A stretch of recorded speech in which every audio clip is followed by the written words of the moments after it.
Good morning and welcome to the Clearwater Council regular council meeting, February 13th, 2024. All public meetings are live streamed and recorded. Any written or verbal information provided may be included in public documents as per the Freedom of Information and Protection of Privacy Act, FOIP 41. I'll call the meeting to order at 9 o'clock. We have an agenda before us. Motion to adopt the agenda. Councillor Graham. Any discussion? I'll call the question. All those in favor? And that's carried. Item 3.1, the regular council meeting minutes from January 23rd, 2024. Any errors or omissions? If not, Councillor Cermak moves to adopt the minutes. All those in favor? And that's carried. Moving on to item 4.1, delegations. And we have, I will turn the floor over to, I believe it is for the Rocky Mountain Bike Park. I believe it's Mr. Martinson or Grant Anderson. Mr. Grant Anderson. We'll do a quick round of introductions if we could before we start. Go ahead.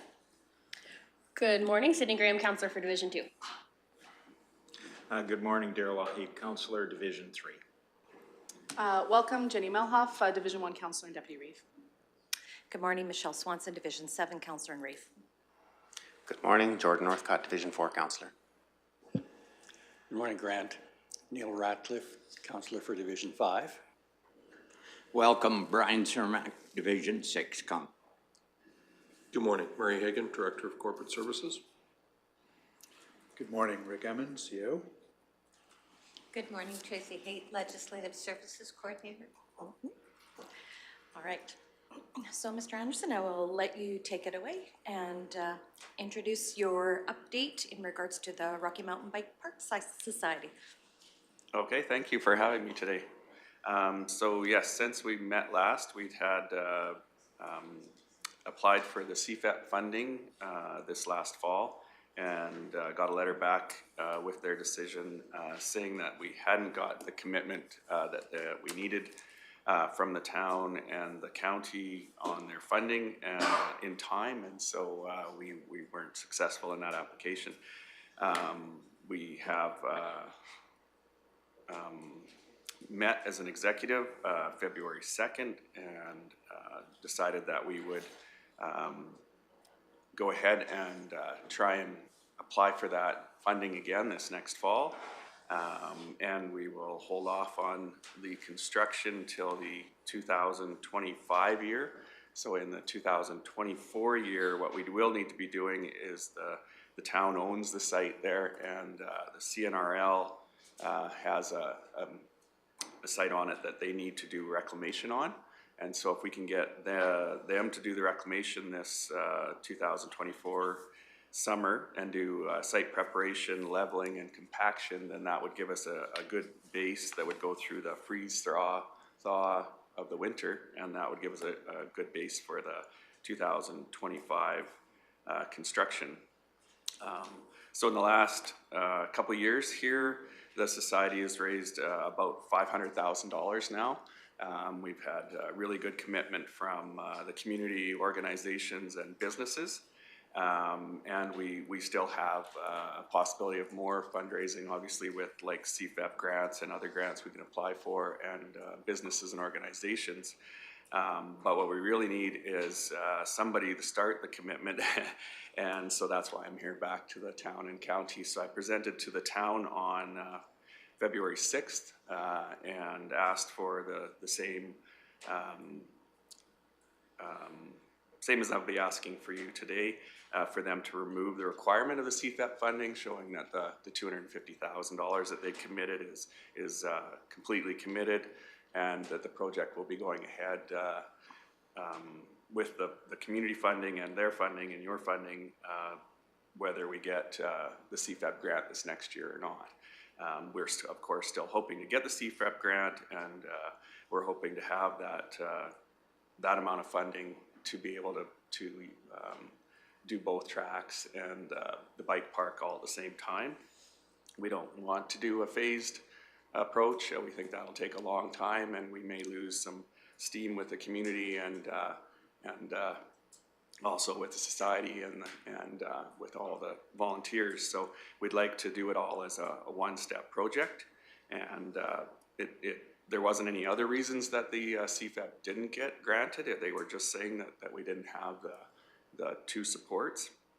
And they, of course, recommended to us to apply again. So we feel pretty good that we should be able to get that CFEP funding if we can have the support. So the town also did note that they have committed to the project. They've given the land for the project. They're building a parking lot and an access road and paving both of those. And then now they'll be committing to the $250,000 in the 224 budget. And then we also asked them to reserve $100,000 in the 2025 budget, just as contingent as well. And so that's all also in place. So yeah, I guess now I'm coming to the county to request that they amend the previous motion so that it doesn't have the requirement of CFAP funding. And also last time it was noted that the decision for the $100,000 in the 2025 budget was deferred because there was no recreation agreement between the town and the county at that time. Hopefully you guys are good with that now. So I am back again. Yeah, and I think that's mostly what I'm here for today. So Thank you. Any questions or discussion with council? Deputy Reeve Melhoff. Thank you, Reeve. I'm just curious what we've historically done, because it's my understanding that historically we've always placed our funding when CFIP is involved contingent on CFIP. I don't know if we have any of our admin around to. Oh, he's coming. Good morning, Mr. Martinson. Morning. I think that each project's been traditionally looked at on a case by case. There is instances of projects in the past that have gotten funding after unsuccessful CFIP applications. Probably not on this scale of projects, smaller projects, but it's not unheard of. But then there's other projects that have gotten funding successful that have moved forward, and some projects that didn't get funding and didn't move forward. So I think there's probably examples of every instance if we go far enough in the past that I'm aware of. Sorry, it's probably not super helpful, but that's sort of my recollection, and the CAO may have a differing recollection or something to add there too. Follow-up? Yes, please. Okay. Thank you, Reeve. But this isn't necessarily a no from CFIP. This was didn't have the information in time from CFIP.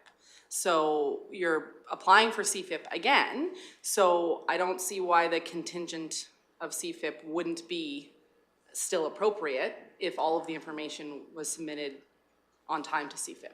Or am I misunderstanding what happened with the application?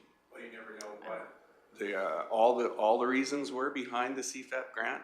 They listed this one specifically that we hadn't got the commitment in time because we had the whole application in time.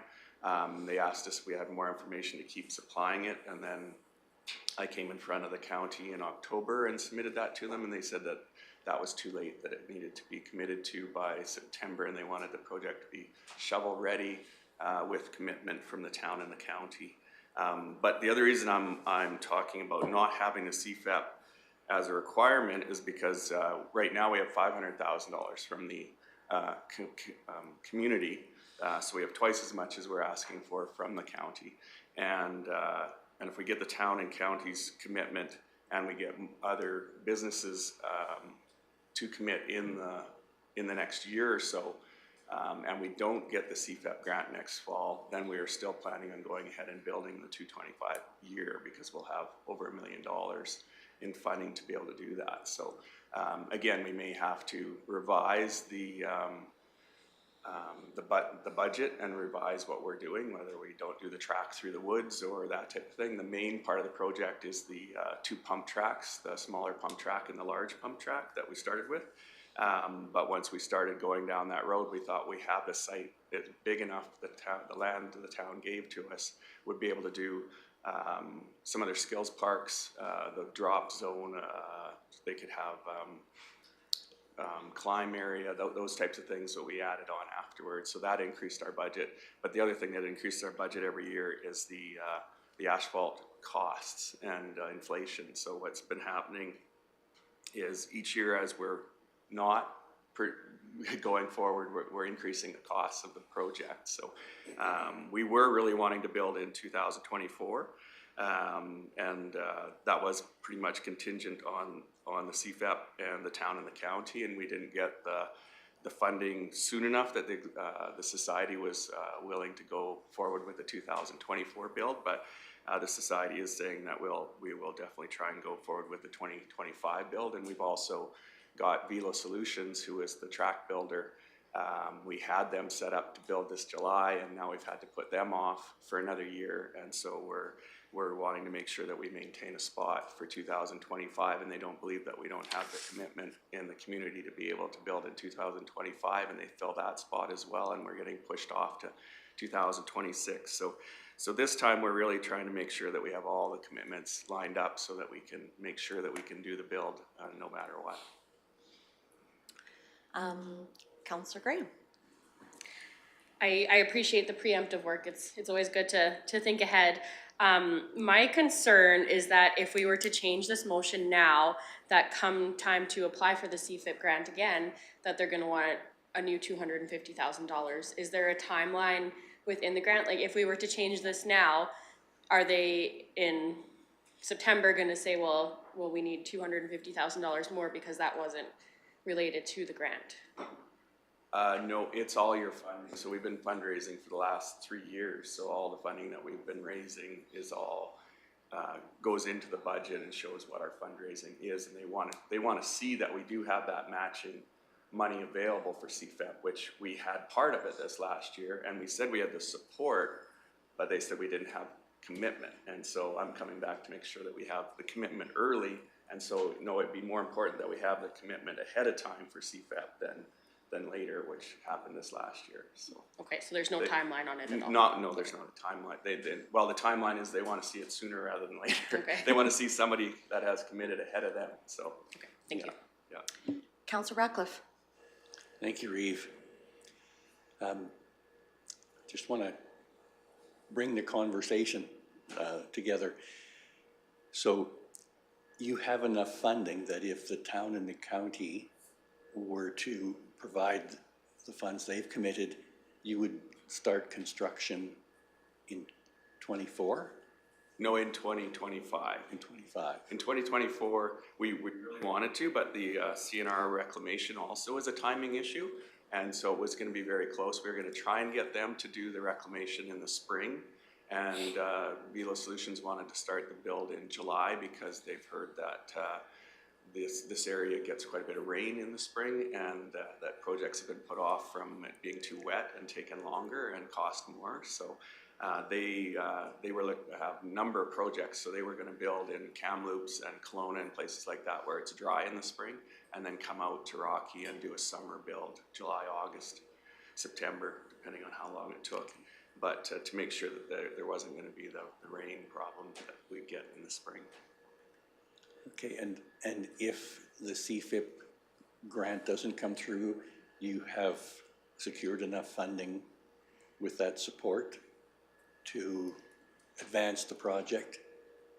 Yeah, so we would have to do a bit of a redesign probably and decide which components, other than the two main tracks, which are the main thing we want to get built for the kids,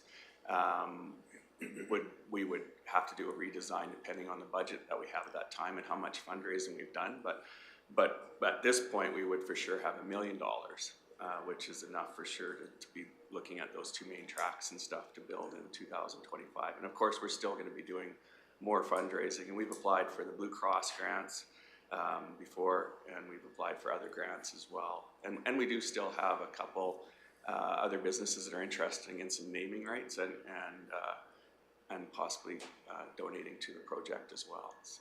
Okay. Well, I certainly know how these projects can drag on. Yes. The letters from the county, that just didn't get in time of support, but the letter itself was sufficient for the grant? Yeah, they didn't completely say that. They just said that we didn't have the commitment to the funds to show that we had the matching grant funds in time. So we do want to make sure, they asked how much we had in our bank account as well, and so we had to show them how much we had in our bank account, and of course, they would have,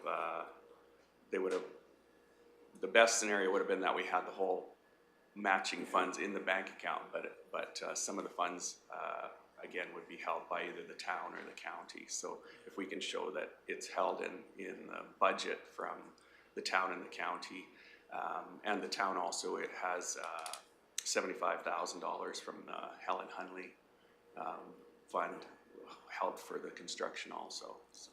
Okay. Thank you. All right. Thank you. I have to commend you for persevering to bring this amenity to our area. Thank you. I have a question for CEO Emmons. I would like to know where's the status in regards to the rec agreement with the town of Rocky Mountain House, please? So administrations have completed the drafts and they will be discussed and presented at the upcoming ICC in March. Thank you. Deputy Reeve Melhoff? Thank you, Reeve. So you're gonna be reapplying in the fall for CFIP. I don't see why this needs to be removed until that application comes back. I really don't, because our letters, like even your letter from the province, it's showing that the contribution letters from municipal contributions just didn't make it in time. So I don't see that it doesn't count as a contribution. I think it still counts as a contribution. It just was a timing issue. And then, so if you're reapplying, I think you've obviously know how to get a delegation. So it'd be an opportunity to come back and ask if, once that CFIP grant information comes back, it'd be an opportunity to come back and say, well, we got it, yay, or unfortunately we didn't, and we can reevaluate through our budgets and determine what works then. We're still doing the rec agreements, so I don't know about the 100,000, and that's a whole nother budget year, 2025. We do strategic planning throughout the year. We're still at the beginning of the year, so for myself, I would wait until we have a strategic planning meeting before I would make a decision on that anyway. But my question is around CNRL. Are you using CNRL's good faith contribution in your CFIP grant? Because if they're doing that prior to the CFIP application, doesn't that negate the CFIP grant? Can't that affect your CFIP grant? We're not using it. It's okay. Town, it's not it's in a the town property. We haven't taken over the site at all yet. Oh, okay. Because it's a town property and the reclamation is being done at the town. Oh, okay. So that's it will definitely help us out. For sure, but it's not part of the CFIP grant. They had to do a reclamation no matter what, and they were going to put it back to grass and trees. Okay. And we asked the town to ask them to put it back to gravel and leveled compaction, and they said that would actually be cheaper than doing the grass and trees nature. So they're quite happy to change their reclamation in the town. The town will be involved in that reclamation. But just talking about why you would not want to do the CFEP or leave it as just if CFEP does it, is because the society and the community need to plan also whether this project's going to go forward or not, and whether we have the commitment from the town and the county, which is a large part of that. And so if we're going to be doing design committee planning part, and also we're going to be doing a community consultation coming up here. I think it's very important to the town, the organizations and the businesses that have committed and are committing funds, to see that the county is committed to it as well. If they are already committed and put money in our bank account, they don't want to hear that the county's still wavering and wondering if we only get the CFAP, they're going to give us the money for the project and it's not going to go ahead. Whereas there's already been the land given, there's gonna be, money spent, well, there's money spent on insurance right now, there's money spent on getting, an engineering and also, with the parking and the road and that type of thing. So it's same as the town, we said, well, you're already spending money on the project, you're wanting the project to go ahead. It's, the number one, priority in the recreation plan, and so if we hadn't been around, you guys would have been doing it yourselves probably anyways, but it just would have been a smaller park, and you wouldn't have had the support that the society has gained from the community. And so the community is obviously wanting this to go ahead. They've also voted it number one in the survey, recreation survey, and so the ways I see it, the society is actually just helping the county build their project. And so I think the counties should be committed before even the society or the community is. So to keep relying on the fact that whether we get a CFEP grant or not and put it back year after year or build in the next while and get this project up and going, I think it's more important word-wise, whether you're saying it's only because of CFEP or not, that makes it very hard for the society to plan whether we're going ahead with the project and how big it's going to be and whether it's going to happen or not. So, and we definitely don't want to be going back to the community and saying, yes, we raised $500,000, but we need to give it back to you because we're not sure whether this project is going to go ahead. Thank you. Councillor Cermak. Yeah, I have a two-part question to this. I think this project is fantastic. It's a nice-to-have project in our vicinity, in our municipalities that are going to be involved in it. First off, I have never liked the location of where you're putting it. I don't think it should be beside a main highway, especially on a curve. Have you looked at other locations that would be better or as good as, that wouldn't be quite so intense on the volume of traffic that the number 11 will have? And the other question I have, and this could go maybe to Mr. Emmons, our CAO, the last paragraph on this, it says Council's Bylaw 1177-23, section 19.2. I need that explained to me a little bit more on what we should be doing according to our bylaws. So if you could answer the first part of that question. So, yeah, I think the society was involved in the selection of the location, but the town only had so many locations available. One of them was down by the river at the river park. And we did look at that and we thought it would be great with the hill to be able to do the skills park for the mountain bike park. But since then they've had numerous flooding down there, and even other projects they've decided not to put down in the river valley because of the possibility of the ice flow and flooding down there. So that was one location. The other location was on the north side of town, down the hill, again by towards the river. I don't think the flooding was going to be a problem there, but it was going to be in a by playgrounds and by housing, and so it was going to be a high area for traffic for people coming there and being able to park near other people's houses and that type of thing. So there wasn't the parking available there. So I think the current location is the best location that we've been offered for a pump track, and it's with the CNRL doing the reclamation and getting it down to a level, compacted base. That'll be a real bonus for us. The other bonus of that area is that they'll be able to build the paved access road along and the paved bike path that comes right by there.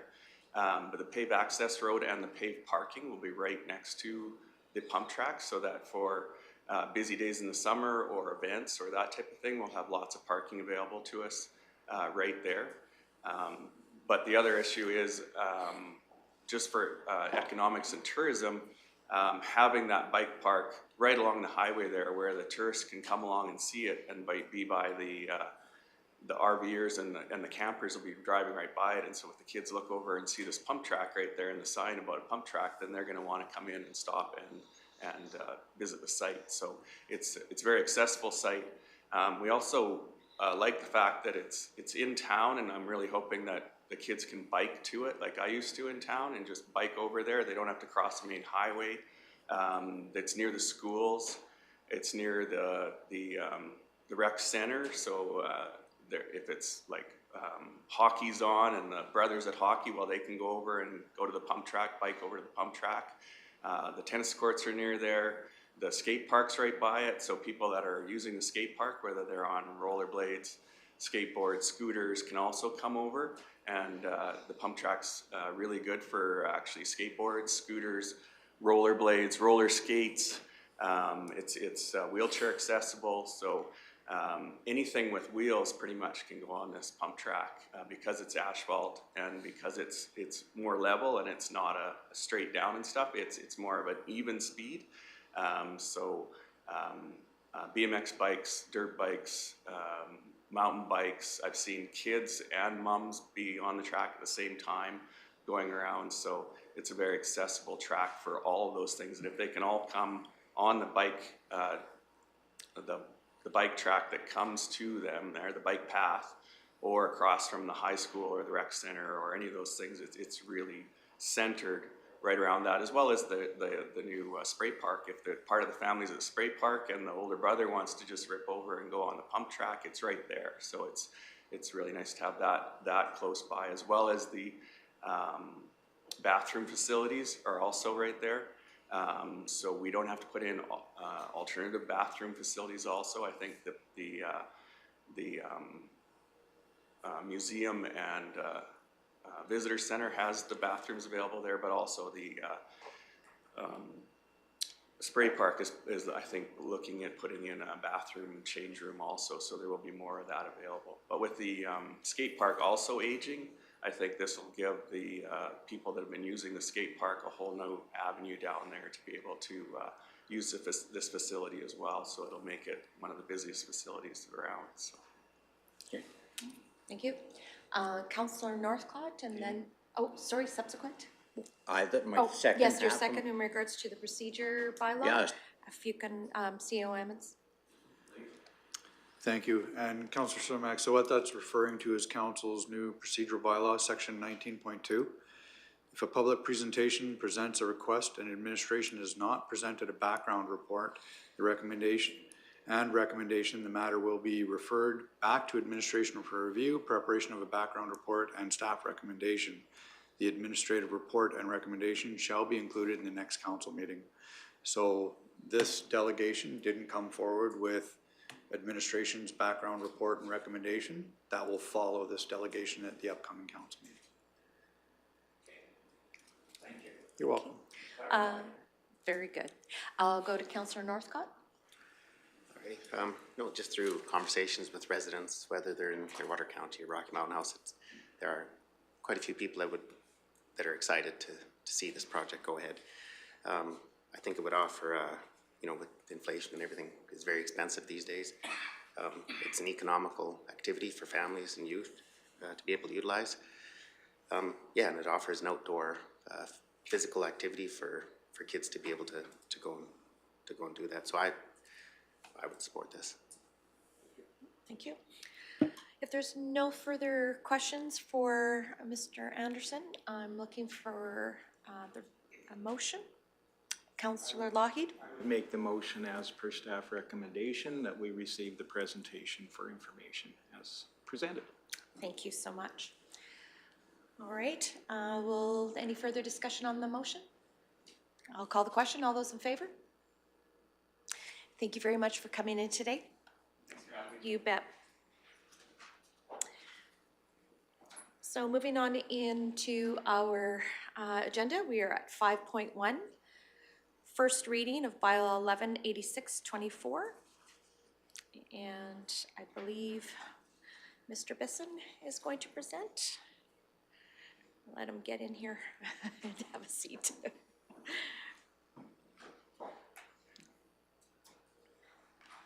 Thank you. Thank you. Go ahead when you're ready. Thank you, Reeve Swanson. Good morning, Council. Morning. Western Ice Co. Limited currently holds title to Plan 202-2143, Block 2, Lot 5, which is part of the Northeast 1439-7 west of the 5th, containing 2.29 acres of land. Rosemary Verhessen and Daryl Mitten currently hold title to Plan 202-2143, Block 2, Lot 6, which is also part of the Northeast 1439-7, containing 3.79 acres of land. The subject lands are currently designated Light Industrial District, and the subject property is located directly east of the county and town of Rocky Mountain House boundary. Rosemary Verhessen, on behalf of the landowners, has made application to redesignate both parcels of land containing a total of 6.07 acres from Light Industrial District to Country Residence District. Lot 5 contains 2.29 acres of land and is developed with a residence, garage, barn, and ancillary building. Lot 6 contains 3.79 acres of land and is developed with a residence, residential shop, and 3 ancillary buildings. Both parcels of land have access off of 42nd Street adjacent to the west property boundary. The original 6.07 acre parcel of land was redesignated in 2018 and subdivided to potentially be used for light industrial purposes. One lot was intended to be used for storage of antique vehicles, while the other was intended to be used for a breeding kennel for dogs. The applicant is proposing to amend the land use bylaw to allow them to sell one of the parcels, Lot 5, as the potential purchasers cannot get a mortgage for light industrial land. Both parcels have also had issues being able to insure the residences on the properties. Both Lot 5 and Lot 6 have never been used for light industrial purposes, and it is the applicant's intent that they be used for residential purposes in the future. Surrounding land uses in the area are a mix of agricultural, industrial, institutional land. The property located directly west within the town boundaries is designated highway commercial. The attached package provides more detail on the proposed development, and the landowners are present to speak to the proposal. So I'll jump into the county's MDP policy. As we look at MDP policy section 4, we need to consider our water resources and the impact that the proposal may have on those resources. Policy 6.2.1 through 6.2.3 gives us some rules around creating residential parcels. Because there's numerous land uses surrounding the lots, that I've included in 6.2.4, which gives us some guidelines around buffering. And as we look at section 14, 14.25 and 14.26 lists some studies that we can request as part of the application, as well as some potential impacts to consider. As we move into the land use bylaw, I've given you the general purpose of the country residence district, as well as the acceptable lot sizes, which fall between 2.25 and 3.6 acres in size. Section 12.2, Part 13 of the land use bylaw, amending the bylaw process. If the subdivision or development for which the land was redesignated does not occur within 1 year of the date of the passage of the bylaw that was redesignated, or that redesignated the land, council may initiate a bylaw to redesignate the land back to its former district. Moving into the Rocky Clearwater Intermunicipal Development Plan, Goal 5.3 is to ensure that adequate supply of commercial and industrial land is available. We want to identify areas that are where commercial and industrial activities can prosper. We want to reduce the potential conflict between commercial uses, industrial uses, and other uses. Ensure that that other uses do not place restrictions on the development of commercial and industrial areas.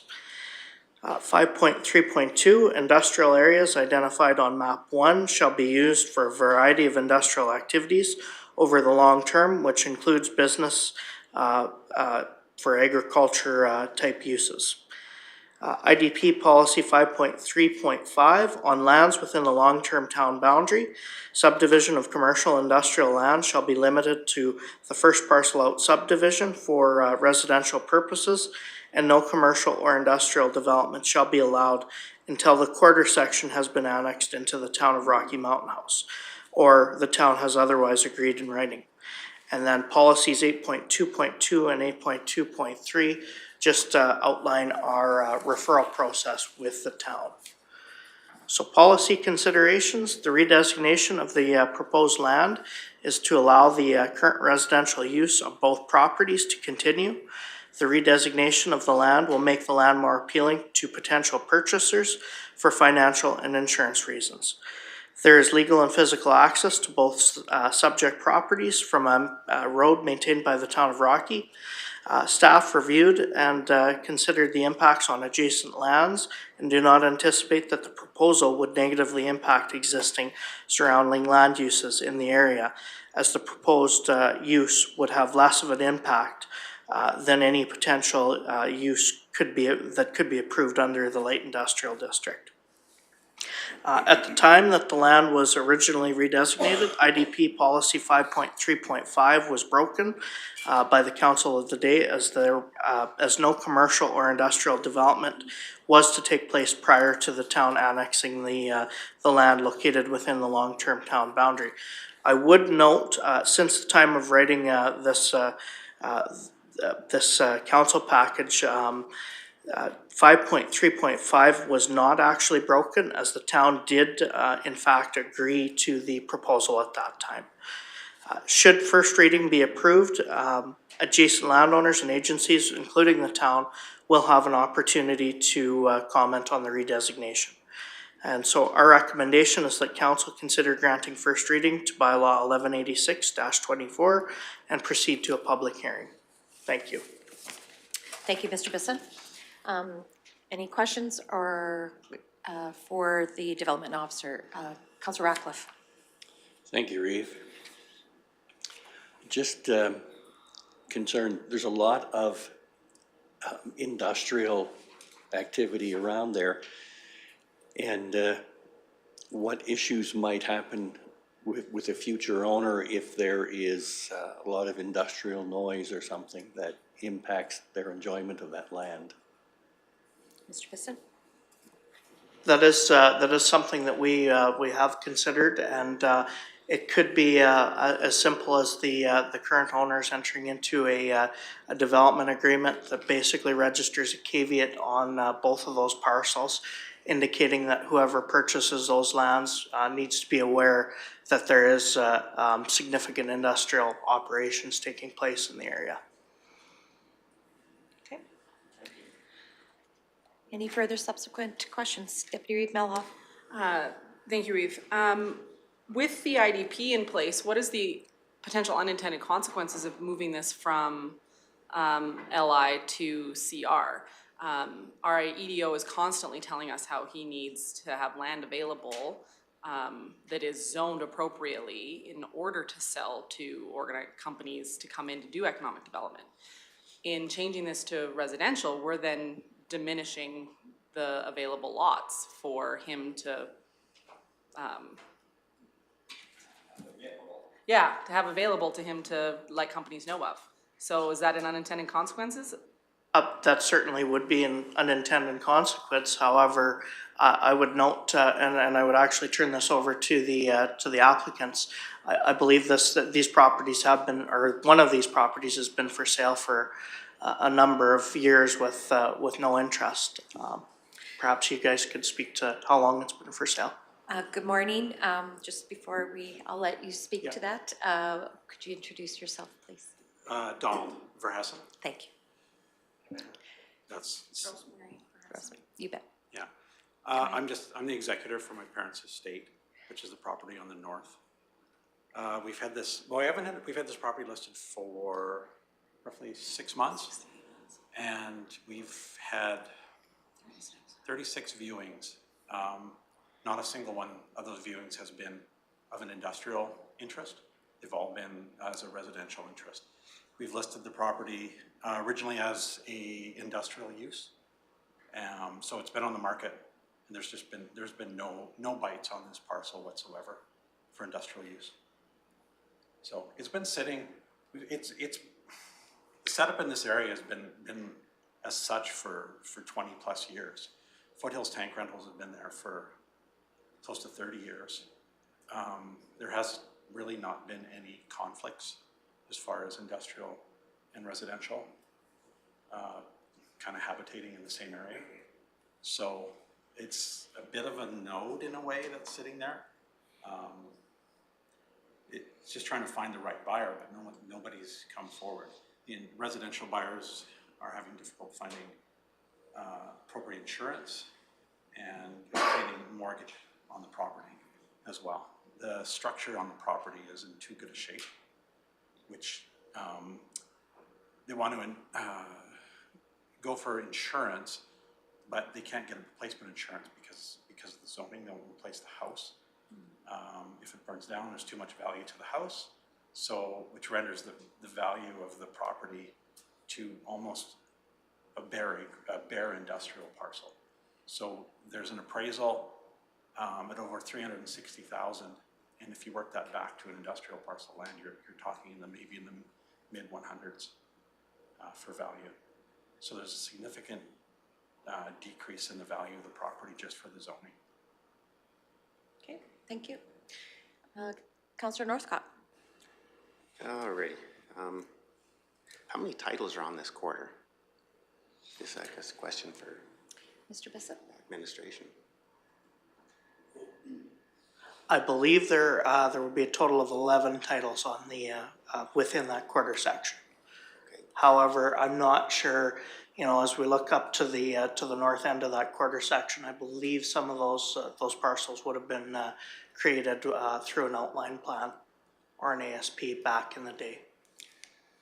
Okay, and then, so these two parcels, was that one, I'm just trying to understand this a little bit better, but it was one parcel and it was rezoned to light industrial with the existing infrastructure, the house and the buildings were on that already, and then redesignated to light industrial.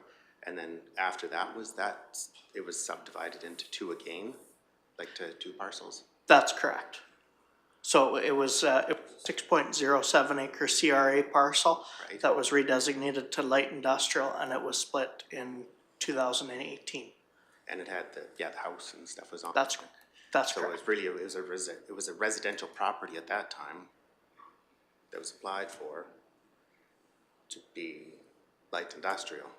That was, and now it's, so would it not be proper then to take this property, put it back into the quarter, and then reapply as a country residential parcel after that?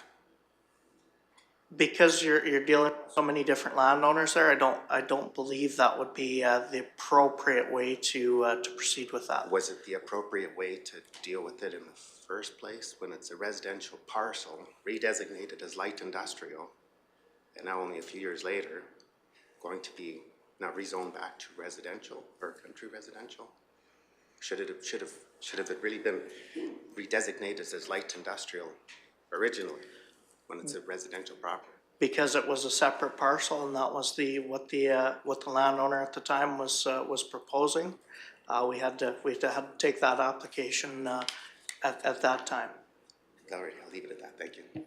Councillor Ratcliffe? I believe, Councillor Ratcliffe? I'll go with you, and then I'll come this way. okay, all right.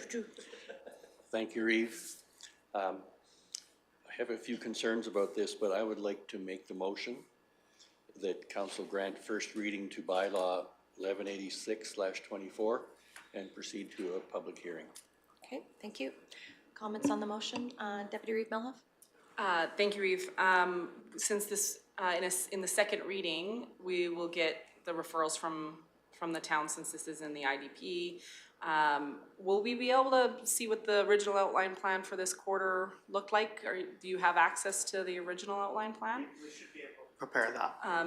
I'm just considering the fact that, anything more than 3 titles requires an outline plan, so in our MDP, so I just wanna make sure we're not breaching our own MDP in order to achieve this. I know we're not changing titles, but I just think it'd be nice to cover all of our bases to make sure we're not unduly doing something we shouldn't have done. We can bring that additional information back to council as far as the outline plan goes. Because this is not creating new parcels, we wouldn't be breaking the MDP policies. Okay. We're just looking at a straight redesignation on the existing 2 parcels. Okay, supplementary, sorry. You bet. The one looks like it's being used as residential to the north. What's the one to the south? Is it also residential? It's fully set up, full residential as well? Okay, so it is being used fully residential too. I'm like, well, maybe we can do one as one and one as the other and still try to save some economic development land or something. Just spitballing, but it'd be great to get all the information. Thank you. Sure. Councillor Lougheed? Thank you, and I would certainly look forward to that information coming back. If I remember correctly, this was one of these parcels that was created by a railway fragmenting as well. I think that's that angled line that goes through there was the original Alberta Central Railway. That is correct. And that's, so if you take a quarter section, it was originally fragmented by that railway to start with. So. Okay, thank you. Thank you. Motion on the floor to proceed to a public hearing. Any other further comments or discussion? All right, I'll call the question. All those in favor? All those opposed? And that motion's carried. Thank you very much for coming in today. All right, moving on in our agenda to 5.2, first reading for Bylaw 1180/24. And I believe it's Mr. Connolly. You may go ahead. Thank you. Gary and Melody Bagstad currently hold title to Southwest 741 of 6, containing 153 acres. The subject land is located north of the town of Rocky Mountain House, situated north of Highway 12. Jamie Adair, on behalf of the landowners, has made application to redesignate 11.5 acres, which includes a 2-acre panhandle driveway from the Ag District to the Country Residence Agriculture District. The proposed 11-acre CRA parcel is an existing yard site located in the southwest portion of the quarter section. It is complete with a residence, detached garage, shop, Quonset, and pole shed. The applicants have indicated existing services, which include a water well and a pump-out septic system. The proposal is relatively flat land with higher elevation in the heavily treated areas. Access exists off Range Road 7-0 adjacent to the east property boundary. The reason for the land use amendment application is to create separate title to the yard site. The remaining 141 acres of the quarter section will remain under its present designation, being the Ag District. The balance of the quarter section is bare pasture land. There is an established yard site in the southeast corner adjacent to the proposed parcel, which is the first parcel out. Pending the results of the land use amendment, the applicants will proceed to the subdivision application to create separate title to the proposed CRA parcel. The proposed redesignation is to allow for the creation of an 11.51 acre parcel, which includes a 2-acre panhandle driveway in the southwest portion of the quarter section. With the current MDP, oversized parcels may be approved to encompass existing services. However, due to the location of the septic pump out, the required setback cannot be achieved. Therefore, a condition of subdivision will be to replace the septic system on the property. This would be the second parcel out from the quarter section. The proposal's location limits infringements on surrounding agriculture operations, being in the corner of the section. It's adjacent to the existing residential parcel, and legal and physical access exists for both the proposed parcel and the balance of the quarter section. Staff is recommending that council consider granting first reading to bylaw number 1180/24 and proceed to a public hearing. Thank you. Thank you. Are there any questions or comments in regards to this thing? Deputy Reeve Melhoff. Thank you, Eve. Just some clarification, 11.51, including the 2 acres. If I'm remembering correctly, the current MDP doesn't include the panhandle when you're considering 7 acres for a CRA parcel. So that would make this actually 9.51, not 11.51? Correct. Okay. So why still the 9.51 and not down to 7 if they're changing the servicing anyway? They originally 11 acres without knowing that they would have to replace the septic. So if they were to square it off with the parcel adjacent to it, it would go down to 7.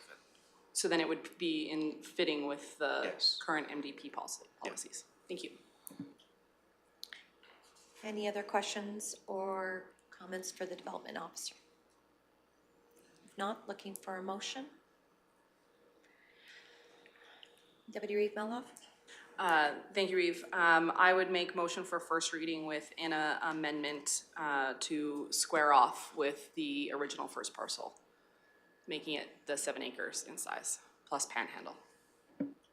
Thank you. Any discussion on the motion? Councilor Rocco?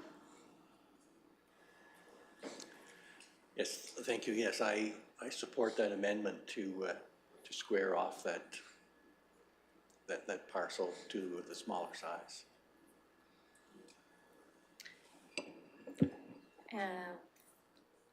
Friendly amendment, Deputy Reeve. Would you also add proceed to a public hearing to that motion? Yeah, for first reading and proceed to a public hearing. Okay. Sorry. No, that's okay. I thought that was assumed. I'm Yeah, sorry. no, and that's fine. That's fine. No, just making sure. Councilor Lougheed? We have to vote on the amendment first and then vote on the motion, amended motion. There wasn't a motion prior to adding the amendment to the staff recommendation. You're just making a motion. Yes. Yes, So you're not with an amendment to the staff recommendation. Amendment to the staff recommendation. Unless that's not Well, procedurally appropriate. Or an amendment to I the would- application. I'm going to look across to our legislative services in regards to the bylaw policy, the procedure bylaw policy, for advice. Just to confirm, the motion that's on the floor is to grant first reading to this bylaw with the amendment from 11.51 acres to 9.51. Okay. And that is the motion that's on the floor. So no, the council does not need the motion to amend to make that amendment? No, Okay. because the motion Yeah, on the floor was for that, with that amendment. yeah. Thank you for the clarification. Councilor Gray?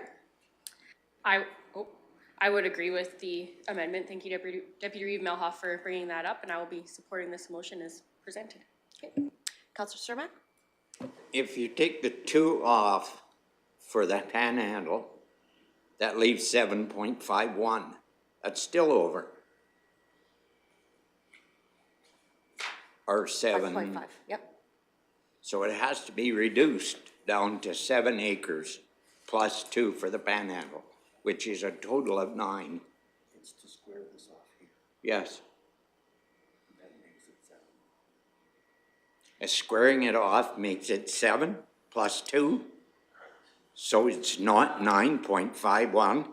It's just straight 9 acres. Okay, that's a clarification I wanted. Any further comment, questions? Deputy Reeve Melhoff? Thank you, Reeve. Yes, that is what my intention was. It's saying that my motion was 9.51, so then that would be required to amend my motion. You would have, because she restated my motion that is saying 9.51, so my motion would have to be amended in order to be 9. What our Okay, so bylaw says. And I agree. Okay, To so 7 acres, not 7.15. would you accept that as a friendly amendment? If I'm permitted to accept it as a friendly amendment, I would, because my understanding was squaring it off made it fit our MDP policies. So then that would fit. Okay, this. Councilor Cermak makes a friendly amendment to amend Deputy Reeve Melhoff's motion to read 9 acres, 9 acres, which would include the 2 acre panhandle. You bet. Thank you. Okay, Counselor Northcott. All right, the discussion's great. I absolutely think the same, should, for the 7 acres. I don't see it, anyways, good discussion. However, yeah, I've got to go back to that 2023 MDP, the public hearings, the public surveys. The third title was not supported by the large majority of the residents, so that's my stance on it. All right. Motion on the floor. I will call the question. All those in favor of the motion? Those opposed? And that motion is carried. I'm going to call a quick 10-minute break and we'll be back at 10:10.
And welcome back to our meeting.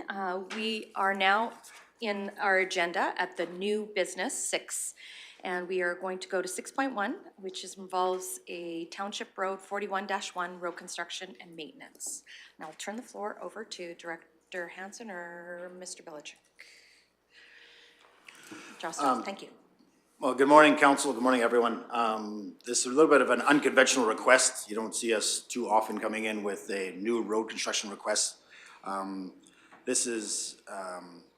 The request is actually comes from the adjacent landowners, but we will have Mr. Brian Balachuk, our construction supervisor here at the county.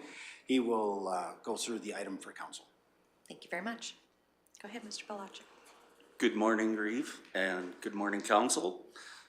Here on behalf of the Halls, they're requesting to extend Township Road 41-1 and upon completion have the county take over ownership and maintenance of the road.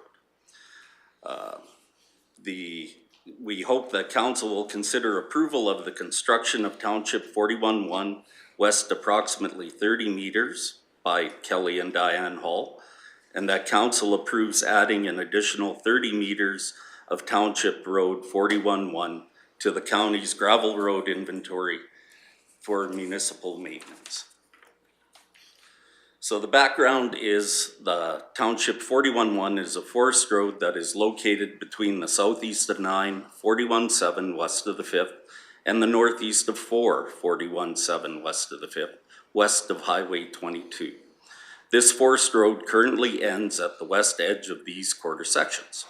Kelly and Diane Hall are the registered owners of the northwest of 4, 41-7 west of the 5th, and are requesting approval to extend Township Road 41-1 west for approximately 30 meters to facilitate legal and physical access to their property. The request also includes that the county assumes ownership and maintenance of this road. This request is not eligible for cost share as per the county's access road policy, as the property already has municipal access via Range Road 74. Kelly and Diane Hall received subdivision approval on June 19th, 2023 for the creation of a 3.6 acre first residential parcel, second title out of the northwest of 4, 41-7 west of the 5th. A condition of the subdivision approval was to develop municipal standard road to obtain legal and physical access to their proposed subdivision. The Halls appealed this decision to the Land and Property Rights Tribunal, specifically Condition 5, which was a requirement to build a municipal standard road 30 meters in length to comply with county standards and policies. The appeal was in hopes of reducing the length of road required, as well as to reduce impact on the adjacent landowner's yard site.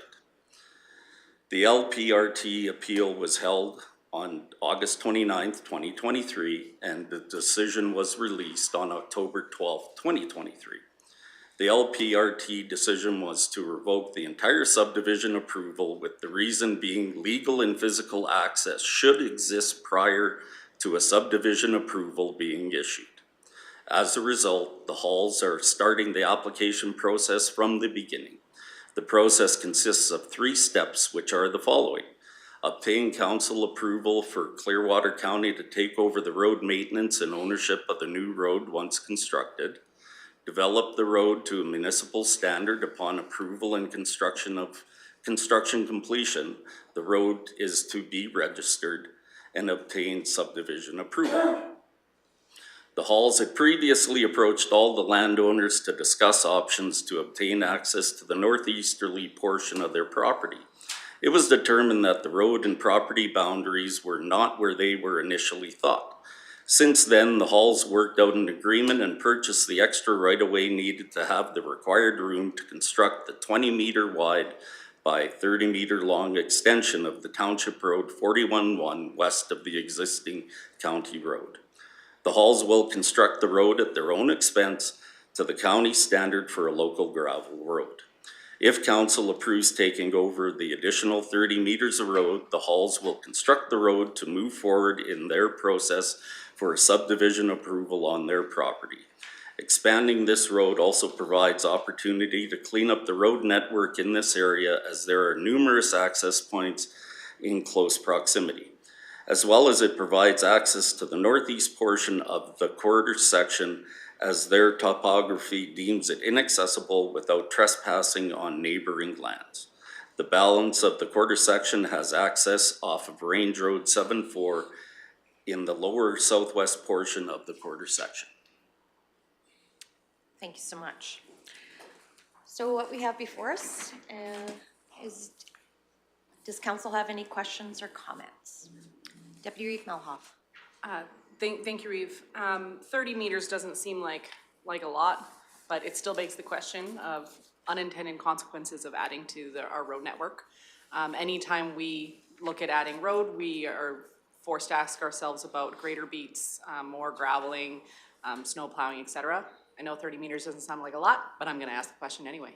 Unintended consequences of adding to our road network. Director Hansen? Yeah, and that is why the request has to come to council. There is a direct budget impact there by adding additional 30 meters of road. Of course, this 30 meters would be added onto the existing beat there. The construction standards are that it provides a warranty period. The road needs to be gravelled. All culverts, if required, need to be new. Anticipated maintenance costs are quite low over the life of this road, but it's still, there's still not a considerable impact, but we know that there is an impact. There again, I'm not gonna say negligible, because 30 meters of road in any portion of the county there does come with a cost to maintain. That's why this does have to be a council decision, not an administrative decision to add any more inventory to our roads. Subsequent? It's really hard to break down the cost of the extension of the cost of what it would cost to do 30 meters of road. Really, we know that you know, the road was originally constructed to provide service to obviously an isolated area of the county. That's why it's a forced road. It's unfortunate that it wasn't extended the additional 30 meters that would actually facilitate the access to the balance. I'm going to say it's actually an oversight when it was constructed. If you're going to construct a forced road that would extend 800 meters, you know, just gets to the corner, there's really no way without trespassing in order to facilitate the perpendicular corners. So I say that's a little bit off track to what the question is. I don't have a number of what the cost of the maintenance of that 30 meters would be. It would be very low in the overall maintenance budget that we do carry for it. And it would just be an additional service or a service added by the county. I guess my question is gonna go directly to the applicants for this. And do you guys have being as how that you will be constructing this road, have you have an idea about how much this is going to cost you? No, I haven't put any numbers into fact. We just did a road to the south to the other property, and that was for just about the half mile was 135,000. So it's quite less considerable for that. Okay. Can I add to the on page 2 of the pamphlets that come up? If we look at the existing construction of that road and we're deeming cost of what the county needs to put out for extra time and effort, the grader, school bus, nothing can take and turn around on this corner to start with. So moving the road down the 30 meters, aligning the driveway on the north side, adding our driveway to the south side actually makes it quite a bit more accessible for the school bus, for the graders, for gravel trucks, whatever, to turn around. And you've got a huge cost savings right there just on time and effort to take and try to turn around, because it is probably with a grader a 6 or 7 point turnaround every time he has to come into that location to make that corner. Thank you, Mr. Hall. For the questions, Councillor Graham. I guess mine's not really super a question, but just an example, going back to when I used to be the checker for winter gravel, I believe it's 136 meters. I don't know if you guys know off the top of your heads. I believe it's 136 meters per truck per spread for winter gravel, and that's a really thick spread. So this is 30 meters. So like for me, just doing that math in my head, it's not really a big deal. I think it's quite remarkable that we have landowners who are willing to put the money in themselves and build this road, because it is going to be a costly thing to do. So for me, this isn't really a big deal. I mean, for a grader, 30 meters, grader's probably like 6 meters long. I don't know, that might be too much. I don't know, but it's not, I don't think this is going to add a substantial amount of money. And it's, I mean, it was just mentioned some of the benefits that are coming with it. So I think this makes sense to do. Thank you. Councillor Lahi? Thank you, Reeve Swanson. I guess my question relates more to our practice when we deal with forced roads, or our previous practices or past practices with forced road. It appears as though this road impacted only one quarter section. It wasn't straddling the property line. It looks as though it was on the very south of one quarter or to the north of one. Is that our typical practice, or do we straddle, like our road allowances go in between on a center line on what would be the dividing line? Just wondering if this is a normal practice. Are we going to see more of this kind of thing? Just kind of maybe a little bit of background on that would be helpful. Director Hansen?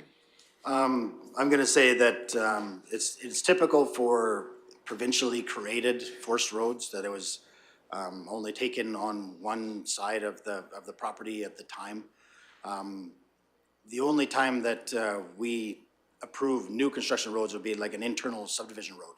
So that would be something that, you know, if we were going to, if there was an area structure plan created, there would be, it's usually just an internal road that would service a multi-lot subdivision, for example. So it's very rare that we would actually, would create a forced road, something like this on road allowance. So, and if we were, I say I'd hopefully, we would have the foresight to make sure that we could extend it into that we'd have access to all the adjacent properties to maximize on the investment. Follow up? Yep. Just to understand, I know the province has given us little Easter eggs that we discover once in a while, and this is probably one of those ones that was a provincial decision at some point of time, and now we get to deal with the challenges now. Thank you. Deputy Reeve Melhoff? Thank you, Reeve. The yellow that extends past the end of the 4-1-1, is that road allowance already? Or is that because if it was already road allowance, then it theoretically was already the county's, just undeveloped, yes? So, or am I reading the map wrong? Yeah, that's not a road allowance that extends farther west. That's actually the part of the panhandle for the subdivision that was created. Oh, okay. So the road plan ends at the quarter line. So this is an extension of that road plan, 30 meters in. And it'll facilitate access to the balance of the north quarter, the south quarter, as well as the acreage. Okay, thank you. Yes, go ahead, Mr. Hall. When this forced road was originally put in, as you see on that same picture, the actual quarter line of what was assumed back in the years is actually 25 meters out. So there was the approach and road coming into our quarter coming to the south. And since then, after purchasing the land, then we have discovered that the pins were out, and we've actually had 3 surveyors come in to appease all of the neighbors up in there, to align all of the pins, the fence lines, all of the different situations up there, to try to find out where everything sits at up there, and have since had all of the neighbors, you know, agree on where all of the land portions are now, which then from the forced road has moved it to the east, and that's taken us out of access to get to that top portion of our property, because this top portion, due to the topography, is unacceptable from us to get up to it from the bottom of our farmland. We have to go up onto the top, and then we have to trespass through the neighbors to get into the top portion. So there's about 30 acres we can't deal with without this section up here. Thank you. Any other comments or questions, motions? I can appreciate the extensive discussions you've been having with your neighbors. I'm sure this is, like Councillor Lougheed had said, when we get these Easter eggs from the province and we find out afterwards, it is onerous, and not only for our Public Works Department, but as you as well as, and the neighbors. So thank you for doing what you have been doing. Mr. Belichick? Yes, clarification on the cost of maintaining the road. Our operations supplied us with a number of approximately $150 a year for the extra 30 meters. Okay, thank you for that. Councillor Cermak? So when the halls build this 30 section and pay for it, there will be a turnaround and dead end road signs put up saying that, or is there already signs put up saying that?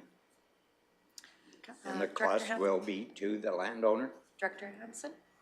Yeah, so the turnaround methodology, what we use in a 20-meter road allowance, we've really gotten away from things like cul-de-sacs, et cetera.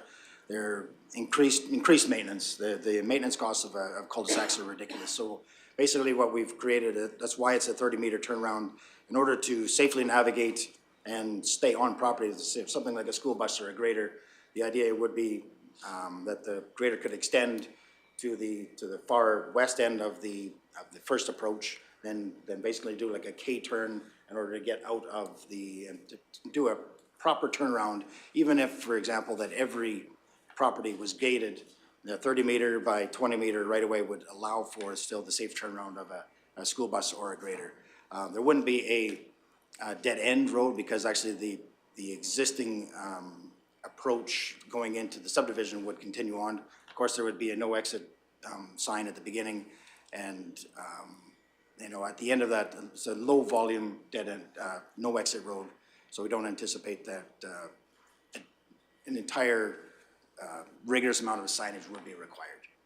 That is going to have, say, basically a three-way, 3 approaches there that accesses in close proximity, but there's the dead ends, it's like the checkerboard, for example, are typically only utilized if there's no road beyond the existing county road. Okay. Councillor Northcott? Oh, sorry, did you have subsequent? It's really nice to see that the county has stayed consistent, because when I built on my quarter of land, it's on a road allowance. I had to build 50 to 70 meters of road on a road allowance, because they said I had access to my quarter on another road on the east side of my quarter. I wanted to enter from the north. So I had to build it, and I had to make a turnaround. The turnaround isn't used anymore because I used my driveway back in with the grader and trucks and everything. It's great to see that the county follows through. Thank you. Thank you, Councillor Cermak. Councillor Northcott? Alrighty. I suppose, yeah, if we have quite a few hills here in Clearwater County and stuff like that, makes some pretty desirable features. But for cattle producers and stuff like that, and cattle can still go up and down hills. But I don't, Mr. Emmons might be able to answer this, or planning, but this is the first parcel off of this quarter. Mm-hmm. If we were to go back in history just a little bit, what's the intent of the first parcel off? Was the first parcel off, was that the ideology behind that was to allow aging farmers and egg producers to be able to live and to be able to subdivide their house off, and then to be able to sell so that they could sort of retire? Is that what the intent was for the first parcel off? Because it looks like there's a house on this in the southwest corner of the quarter, but the proposed acreage is in the completely opposite side of the. Yep, just a minute. I'll let CEO Emmons, or can Mr. Hall fill in the background? I'll let you first. I would definitely defer to Mr. Hall from his personal perspective, but from a global perspective, it predates Clearwater County, and even ID10 goes back to Red Deer Regional, and actually a provincial philosophy of all of Alberta. A first parcel out was always an automatic. When we incorporated in 1985, we adopted Red Deer Regional Planning's bylaw, which just accepted a first parcel out as an automatic. As for the driver behind that, Councilor Northcott, that predates me, and I probably have more gray hair than most. So I can't speak to why the province decided on the first parcel, which is, I know, the catalyst to your question, but it goes beyond Clearwater, it goes beyond ID-10. Follow up? No? Would you like to add to that, Mr. Hall? Okay. Councillor Leahy. Thank you, Reeve Swanson, and having had some experience with community feedback around forced roads, I will ask this one last question on 41-1. Is that built to an appreciable, or to a municipal standard? Is it built to our municipal standard, or is it to a provincial standard of the days past? Director Hansen. It is, I'm going to say it is built to a local road standard. It is municipally maintained by the county. We inherited that road. It's not in the center of the road allowance. It's not a high priority for reconstruction. Normally, when we identify roads in our inventory that need to be reconstructed, that we would recenter the road in road allowance. I guess our expectation of a commitment on the end is that we construct that small piece to the best it can be with a transition to tie into the existing road.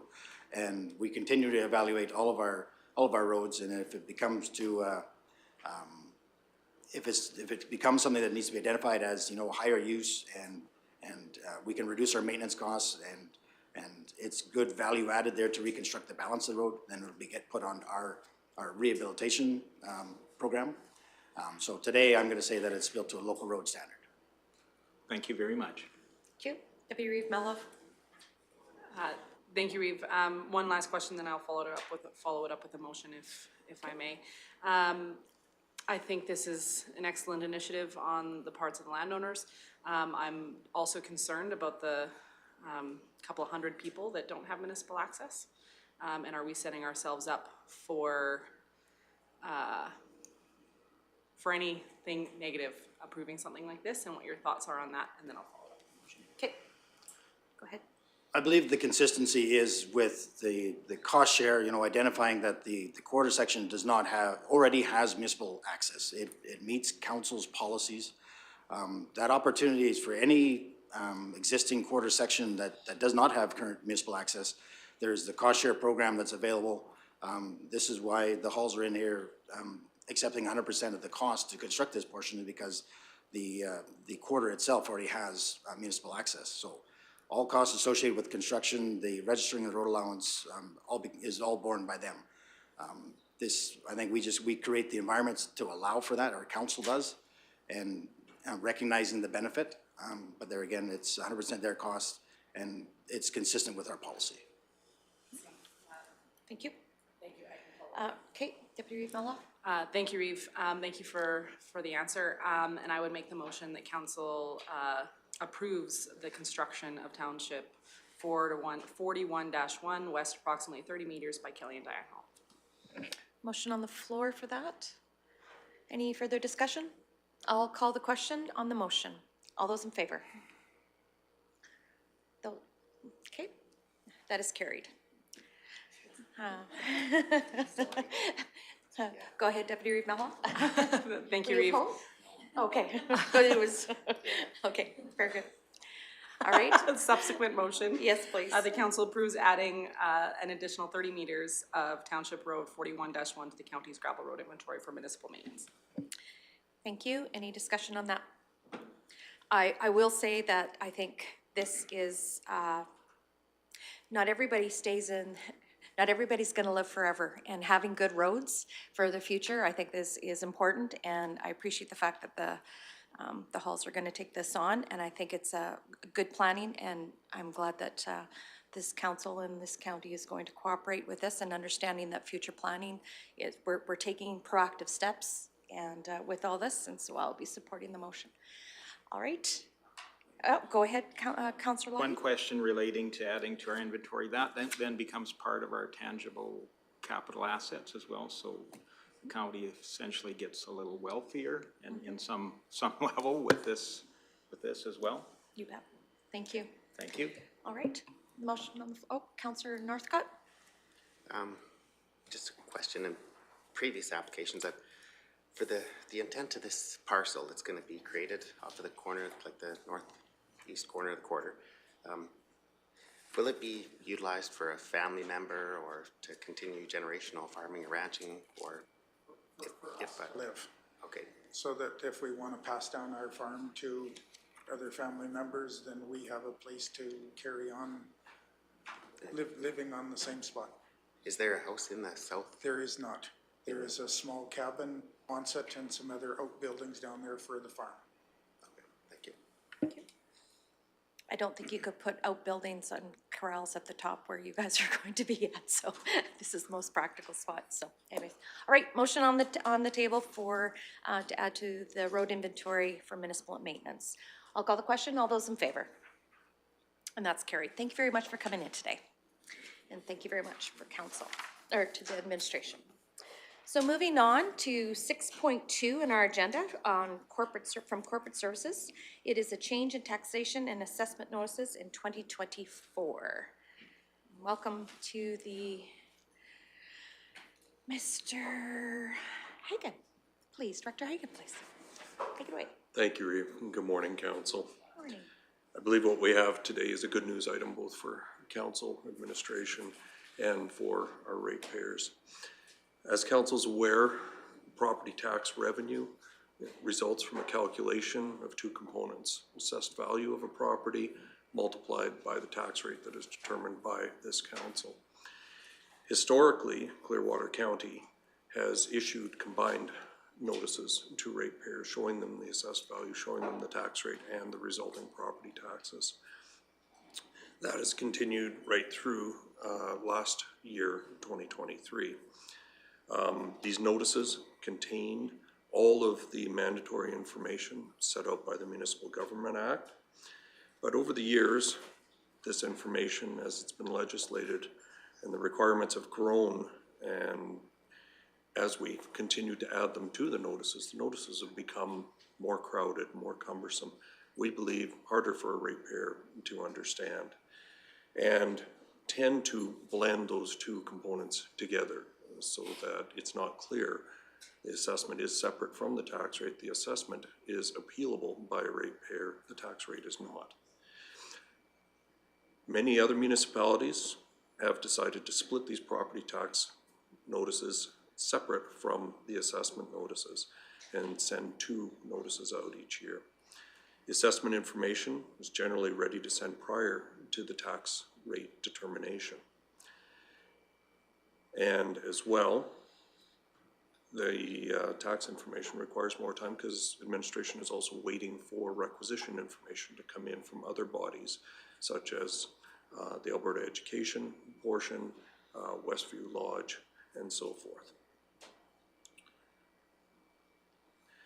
Having these separate will also allow administration to get the assessment information out earlier to ratepayers so that they have more time to review it, contact our assessment department if there are questions, and make a decision whether or not they want to appeal the assessed value. We also heard from council over the last year or so regarding the inclusion of past assessment information on each notice. And we'll be able to do that. We'll now have the space on a separate assessment notice to indicate what the prior year's assessment was and give the ratepayers some quick information without them having to go look up last year's form.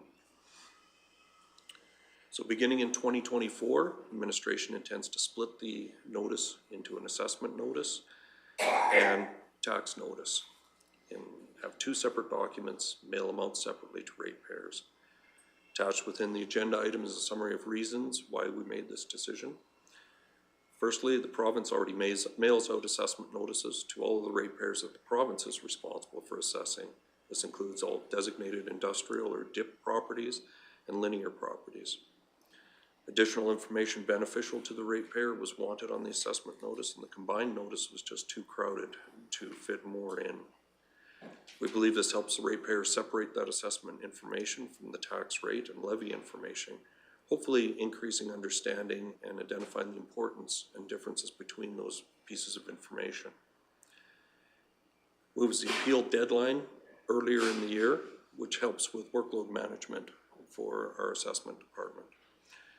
And allows a second opportunity to include an attachment in order to share county information with the community. Of course, there may be some negativity coming back from this, possibly some complaints.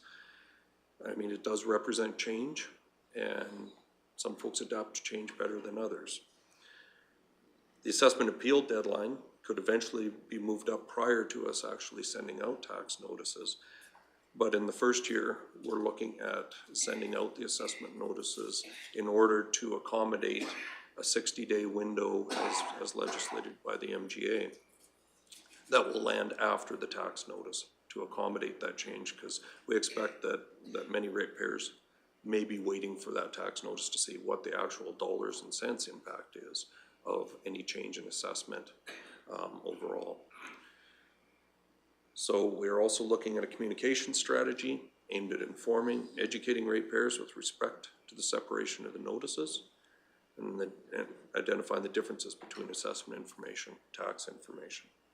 Attached to the agenda item are some frequently asked questions and an insert as to this change, and as well our communication plan for getting this information out to ratepayers starting in the very near future, so that there's plenty of time to get news around through our various methods, social media, our website, newsletter, and so forth. So there aren't any surprises when folks get an assessment notice first, followed by a tax notice later. Mr. Cochin, our assessment manager, is here with me, so if there are any questions council has about this change, I'd be happy to answer them.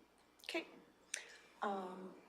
I believe Councillor Cermak has just had to step out of the room for a minute. I'm just going to call a quick 5-minute break and just wait for him to return, please.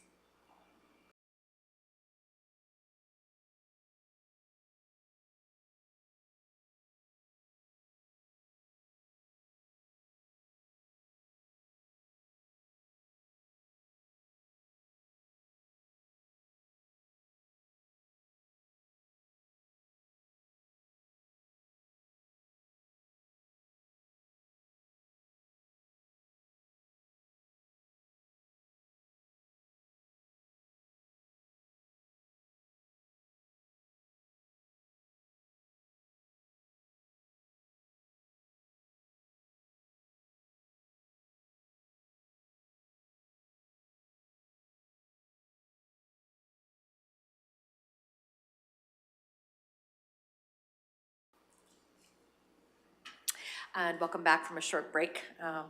Councillor Cermak has rejoined us and we're good to go. So where we left off was where Director Hagan had just presented the draft property notice information, and that Mr. Cochin's here to answer any questions that we may have. So with that, Councillor Ratcliffe. Thank you, Reeve Swanson. As I understand it from the presentation, the new assessment notice won't tell a property owner the impact of any change, like a dollar value. We'll have the current 2023 assessment value for the 2024 tax rate that will be applied to it. So basically the assessment notice will show the owners, the address, the current assessment value, and it'll show actually the prior year's assessment value. And so, yeah, you'll have a number, and in conjunction with the mail out this year, which is planned for early April, second week of April, we will also update our property assessment map, where it will provide even further details of the breakdown of that value for each ratepayer. Okay, my concern was that the appeal notice might expire before a taxpayer actually knew the dollar impact of any assessment change. Yes, that's why this year we are delaying that mail out, so that the appeal deadline will be the third week of June. So they will still receive, because it's the transition year, the first year of something new, we expect that there will be confusion or could be misunderstandings. So that's why we extended the appeal deadline this year, so that if people don't understand, if they see that the assessment value and don't understand the tax impact yet, they will still have a chance to, review it, we want people to contact us, and the onus is on the ratepayer to contact us. Like I've heard, we've had to deal with questions on the tax notices later in the year because people receive them in May, and because they don't have to pay them till September. We get quite a few queries coming in August once they've actually opened up that notice and see their tax bill. And this gives us a chance we want to address it earlier in the year, so that like our go time for inspecting property in the county is May to September, when there's no snow out there. So this gives us an opportunity to concentrate on that inspection cycle, which is, a very key part of our job in the assessment department. And this year, they will have that opportunity to still appeal if we can't if I explain the assessment to them and they're still not happy with it, they'll still have that chance to file their appeal. But in the future, we are planning to have that assessment notice out in March and then have that appeal deadline before the actual tax mail out. So we want people, like the communication blitz that will happen once our communication department starts putting out and notifying all our ratepayers of how this change will affect them. And we want people to understand that it's your assessment value only that is subject to discussion and or appeal if I can't convince them that they have a fair assessment. And you can't appeal your taxes. So we want to educate our ratepayers. It's happened in multiple other jurisdictions where they've been splitting notices now, and it just makes it will make everything easier for my department going forward. Director Hagan? Thank you, Reeve, and perhaps I can just expand and clarify on a couple of items. Mr. Caution referred to the penalty dates. We've got some identified tentatively in this agenda item. Of course, those may change because they're subject to when council actually passes the tax rate bylaw. So that will be included in that bylaw. So these may or may not be accurate by that time.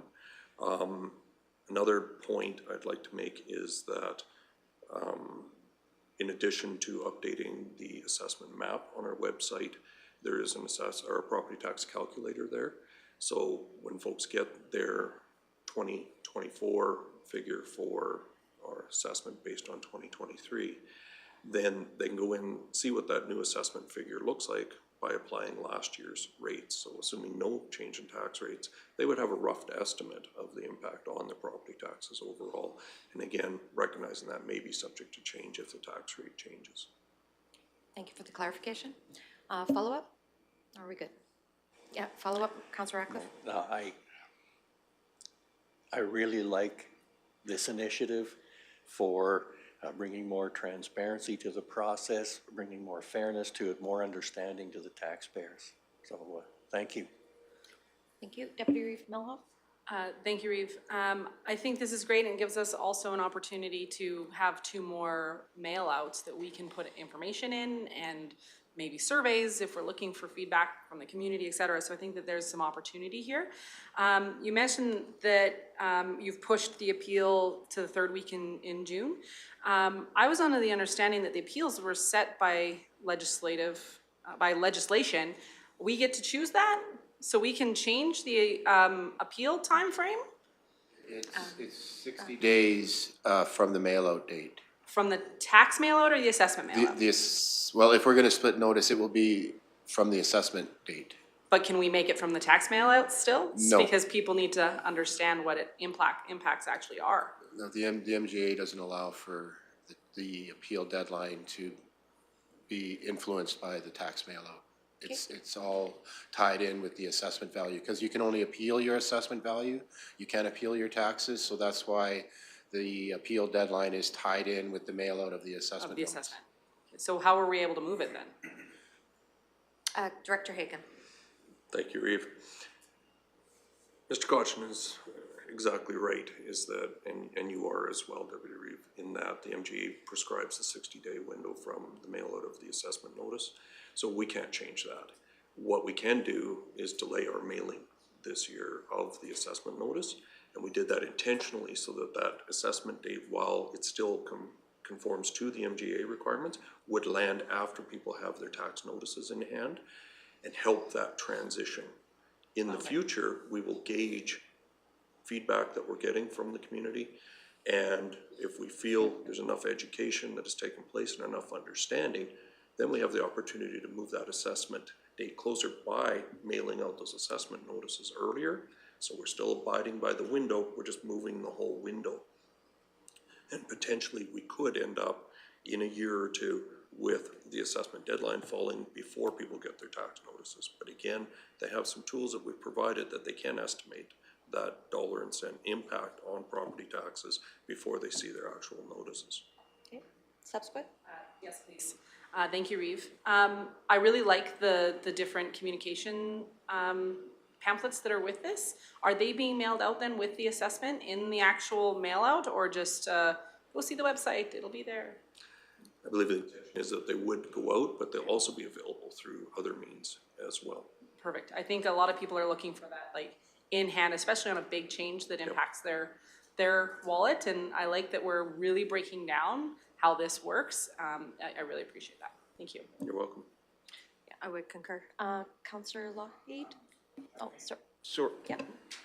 Sorry, I think my question was mostly answered, but Okay. I do appreciate the attempt at being much more transparent in how we deal with assessment. Knowing, however, the community, when they receive a tax notice, it may not be, or a notice from the county, it may not be a happy moment. Are operators waiting by to answer questions? And really, I think that's what we look at, is it's a bit of a change. Yep. People are gonna want to understand what's going on. So are we prepared and ready to take a few more calls this go around than other times? We will be prepared. And that will be part of the communication as well, as to encourage folks to phone in if they have questions. Oftentimes they get enough information, understanding of any of the changes that come along, that they decide not to go through the time and expense of appealing the change in the assessed value. So absolutely, we're here to provide service, so we plan to be ready to tackle those increased calls and anticipate and hope that there is more question, or are more questions coming in. Thank you. Thank you. I have to agree, concur. I like the color coding, red versus blue. I like with everything that's been presented today. I think any kind of a change, it may need another year. We don't know, and I'll be looking forward to the data that's gathered as far as information and tracked. You know how well received this will be happening. Councillor Ratcliffe, then Councillor Cermak. Thank you, Reeve. We've talked a bit about the benefits of having 2 mail-outs, but looking at benefits to the taxpayers, do those advantages justify the cost of having 2 mail-outs instead of 1? Director Hagan? You're talking to the accountant now. who raised that very question at the beginning when Mr. Caution proposed this change. We built that into our 24 operating budget for corporate services. We were able to absorb those additional costs without needing to increase our budget overall through other efficiencies that we found. Roughly, for information, paper and envelopes, we estimate it would be an additional about $2,000. The postage will probably be about $10,000. But again, we believe that the benefits offset that cost, and we've been able to fund that cost within our budget. Thank you. Thank you. Councillor Cermak? Yeah, I just need a little clarification. Sorry for the interruption, Mr. Hagan. I thought I heard that you said with the property assessment notice that you would be putting in last year's what assessment was and this year. So at a moment's glance, you can tell exactly what's going to happen regardless of what the taxation is, because you can't do anything about what tax we set. It's gonna be there, so I think you're gonna get way less phone calls than you did before, because you're presenting it so simple. Director Hagan? That is our aim, but to be clear, right now, what we're able to provide is for their 2024 assessment notes that they receive, it will break down that assessment by assessment class and so forth. And then it will show that total assessment that is there currently, that the taxes for this year will be based on. It will show the total from the prior year, so they can see that overall change. If they have questions about any changes within classifications and so forth, that's where we encourage them to call our assessment department and get that clarity of what might have changed besides just a change in market value, that sort of thing. So we believe that there are tools in place. People can estimate it if they so choose, or then come in, talk about the assessed value change and understand that it is separate, but how it fits into the equation. Thank you. Kel? I think it's great. That's putting all the information out in front of them that they can deal with. You bet. I like it. There you go. Councillor Graham? I would agree. I think this is wonderful as well. Information is power, and I wish people could understand the workings of the county better in all departments, and this is a step in the right direction. And I will happily make a motion that council receives the change in taxation and assessment notice 2024 presentation for information. Thank you very much. Comments on, or sorry, discussion on that motion. Councillor Ratcliffe? I actually had another comment and question. Okay. Hopefully this change will result in fewer angry phone calls to councillors as well, which we appreciate. As part of the property assessment, because I know this is something real estate agents usually list, is the access part of that? So if you live on pavement, is that like a slight increase in property value compared to living on gravel? Well, there are many factors that can affect how the assessment moves up or down. I know we're going to have large increases in the assessment, which I will be presenting the total changes at a council meeting in March. But yeah, that's one of the factors. I mean, people, when properties are listed for sale, there's all kinds of considerations that the realtor will make reference to, and whether it has gravel road access or paved road access, I'm sure is a factor for some buyers. Yeah. Thank you. All right, motions on the floor to accept the presentation for information. If there's no further discussion, I'll call the question. All those in favor? And that's carried. Thank you. Moving on to the reports. Start with 7.1, the CEO report. Turn over to CEO Emmons, please. Thank you, Reeve Swanson and Council. So the February 13th, 2024 CEO report. Have your say on recent changes to police governance. Alberta's Public Security and Emergency Services is looking for input from municipalities on proposed changes to police governance, prompted by recent legislation revisions to the Police Act. These changes aim to enhance police accountability and community confidence, particularly by allowing civilian oversight in setting policing priorities and performance goals. The province is developing regulations to establish civilian governance bodies like municipal policing committees and a provincial police advisory board, and municipalities are invited to provide feedback on their formation, powers, composition, and regional delineations through the online questionnaire by March 15th of this year. Question for you. Is this, these online questionnaires, is it for individual municipalities or is it open to the public? I believe it's totally open to the public. Thank you. 2024 Community Address. The Rocky Chamber has invited council to attend the 2024 Community Address scheduled for Thursday, February 15th. The purpose of this event is for Town of Rocky Mountain House and Clearwater County to provide an update to the Chamber membership and any non-members that are interested in attending about the past year's accomplishments and what to expect in the coming year. council attendance is approved as per policy. Emergent resolution, interim funding for lost oil and gas revenue. Council submitted an emergent resolution to the Central Rural Municipalities of Alberta District 2 meeting on February 2nd of this year. The purpose of the resolution is for the RMA, which is the Rural Municipalities of Alberta, to advocate for the Government of Alberta to reinstate the well drilling equipment tax, eliminate the 35% assessment reduction and additional depreciation adjustments for lower producing wells, or provide an alternative funding stream for municipalities to replace lost oil, gas, tax revenue until the regulated assessment models for the wells are updated. This resolution was approved with minor amendments and will now be heard at the resolution session at the spring RMA. And one of the amendments was alternative streams, as I recall. Okay, thank you. Any questions in regards to the Councillor Northcott? Thank you for that resolution there for the well drilling equipment tax for that previous, that resolution that you just went through there.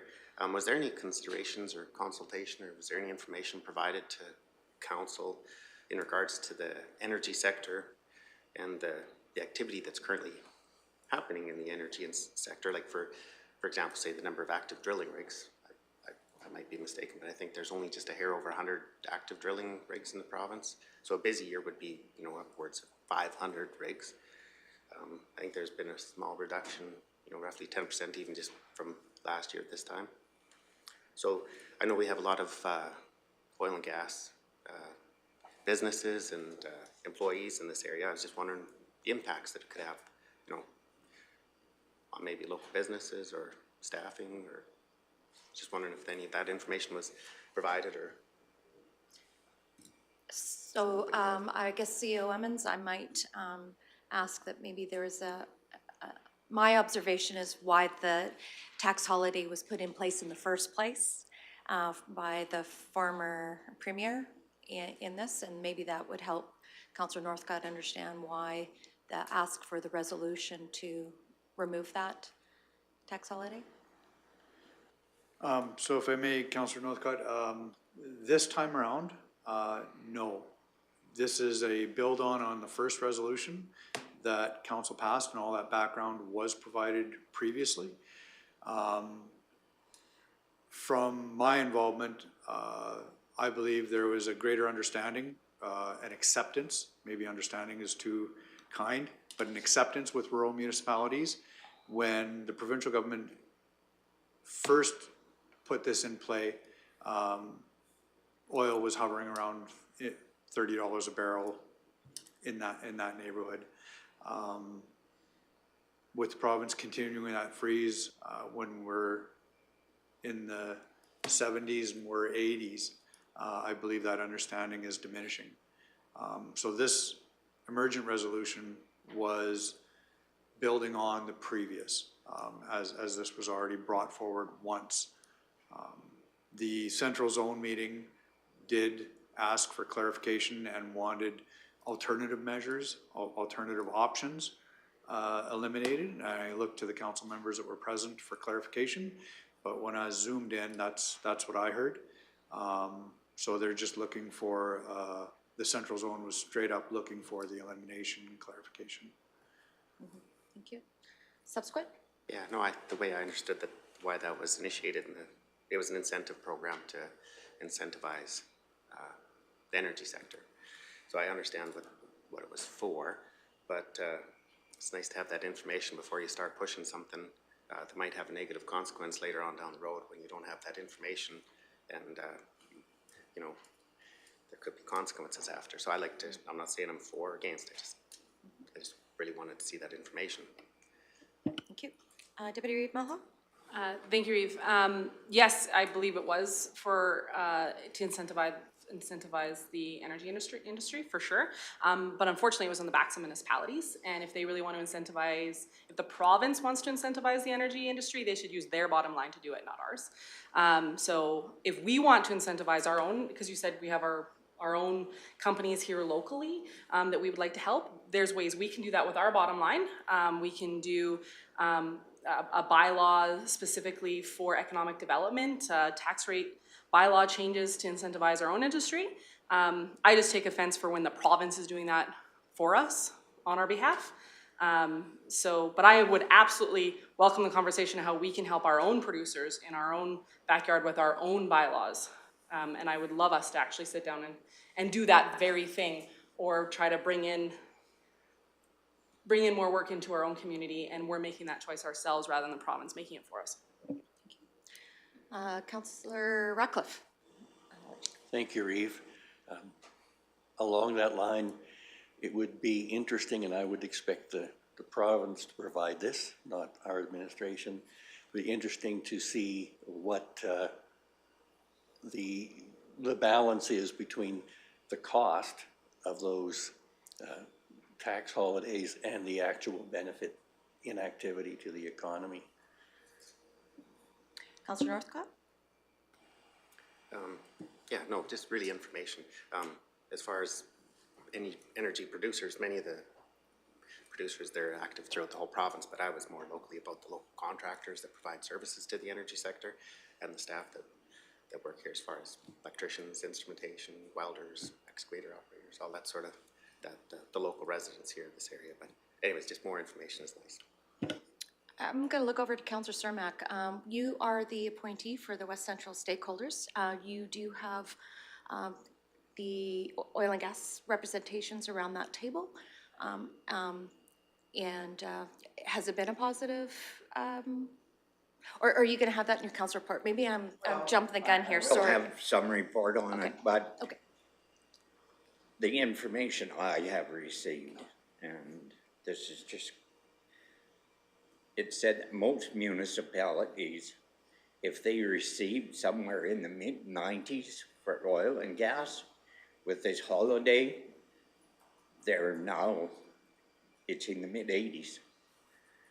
So depending on how much money you get, that 10% can be in millions. Of lost revenue. Of Tax lost revenue, revenue. yes. Yeah, I would agree. I would agree. In some smaller counties in the south that don't have much oil, it's only a few $100. To a county like us and Red Deer and bigger ones, it's in excess of 10 million. Yeah, thank you. So it's huge, and that came from Darcy Allen. He would not put those figures in there. He was using percentages, which really alarmed me that it was quite a cut to us, and we still have to maintain all of those roads when the oil and gas is going out and building these new pipelines, digging new wells. We still have to maintain that. And so that's still a drag on ours with no return on the new stuff. Thank you for that clarification. So maybe I'm out of line with those figures, but it's kind of recalled from an old dude. Here we go. Deputy Reeve Melhoff. Thank you, Reeve. I had a question regarding your comment on the police part of your report. Do we have a breakdown of those changes that they are making to the Police Act and how they will impact our municipality? You said that they're going out to the public with wanting feedback on the Legislative Police Act changes, but do we actually know what those changes are? I know that I try to stay pretty up to date, but I'm not actually aware. I know what the proposed changes were, but I don't know what they actually changed. I'd love to, even an email back to council letting us know what those changes were, so we can make a more educated survey fill out. Be very helpful. Okay. All right. No further comments on CO Emmons' report. Motion to accept. Sorry, many hands here. That's great. Councillor Ratcliffe, I see first. So, motion to accept the CO report. All those in favor? And that's carried. Thank you. moving on to 7.2, the Broadband Core Backbone Project Update Report. That was, I believe, was presented to us at the end of January. Go ahead, Councillor Graham. I don't have a question. I was just gonna make a motion that we accept the broadband report for information. Thank you. Any other comments, questions? I'll call, Councillor Ratcliffe. I have a question about all the locates. I'm just wondering which segment of the network is getting most of these hundreds of locate requests. Director Hagan? Thank you. I don't know specifically which segments of it, but I do believe it would be representative of everything we've completed, the 3 phases of the core backbone that we've completed so far. So it could be anywhere on there, but I don't have a breakdown of how many per phase specifically. All right, motion on the floor to accept for information. I'll call the question. All those in favor? And that's carried. 7.3, the Rimbey RCMP Provincial Community Core 3 report. Any comments or any questions on that? I think it was pretty straightforward. Motion to accept? That motion, please. Okay, Councillor Lougheed makes the motion to accept for information. I'll call the question. All those in favor? And that's carried. 7.4, the Sundre RCMP Provincial Community Quarter 3 report. Again, if there's no comment. Okay, Councillor Cermak will make the motion to accept for information. All those in favor? And that's carried. Thank you. Moving on to Councillor verbal reports. I will start on my right, and I'll start with Councillor Graham. All right, firstly, I would like to say happy Canadian Ag Day. I don't usually wear t-shirts to council meetings, but I wanted to wear a t-shirt supporting our ag industry, and got my 4-H mug from Judging Speeches too here today. Thank you to all of our farmers. We would not exist if it weren't for farmers, so it's a wonderful day to celebrate in my opinion. As far as council things, I had a Rocky Library Board meeting. There wasn't really anything to report from the meeting, but week ago, 2 weeks ago, I don't remember now, but I had the opportunity to bring my nephew to, they're doing a program where they are trying to boost up youth from the community. And there was a very impressive young lady who shows chickens, who brought some chickens into the library, and you could go in there and she taught you all about her chickens. And I can judge cattle quite well. I don't know that I'm a good judge of chickens though, but I would say they conformationally were very beautiful chickens. And she was extremely knowledgeable, and my nephew, we recently learned that he likes chickens. His 4-H speech was actually on chicken stuff. And so it was very enjoyable for him, and there were a couple of other kids there who really enjoyed it, and very impressive young ladies. So if you guys have a chance to go to one of those youth uplifting sessions, I guess, I would highly recommend it. Amalgamation, broadband, we all were at those, and they're on the internet. We had our second Land Use Bylaw Public Advisory Committee meeting. I have to say I am very impressed with this committee. We had so many wonderful applicants on the committee, and I think we have a really good mix of people representing all different sorts of perspectives and industries and everything on the committee. The respectful, banter is not the right word, but it's the one I'm going to use, back and forth, and everyone comes prepared to the meetings and is sharing such great perspectives, and I'm very happy with how those meetings are going. I'm very proud of all the residents on it, and they all just want to do good, which I think is wonderful, and I appreciate that so much in all of them. The CRMA spring meeting, I think we all attended it in one way or another. Most of us did, I guess. Well, there's the drought presentation and the presentation from NRCB. They were both good presentations, I would say. I'm a little nervous for this year. Hopefully they're wrong and we're gonna get some moisture and our farmers we'll have a great season this year, hopefully. But it's great to know that the province is preparing in case that's not the case, and for people maybe to get insurance would be a good idea for their crops and everything this season. I attended the changes to police and governance webinar. honestly, I thought it was kind of a waste of time. I didn't really get much information from it. It was scheduled for 2 hours and was about half an hour. I thought there would be some more information there, but it was more for questions, and I don't know. I need to do some more research on that personally. So yesterday we all attended the Caroline Ambulance information session, I'll call it.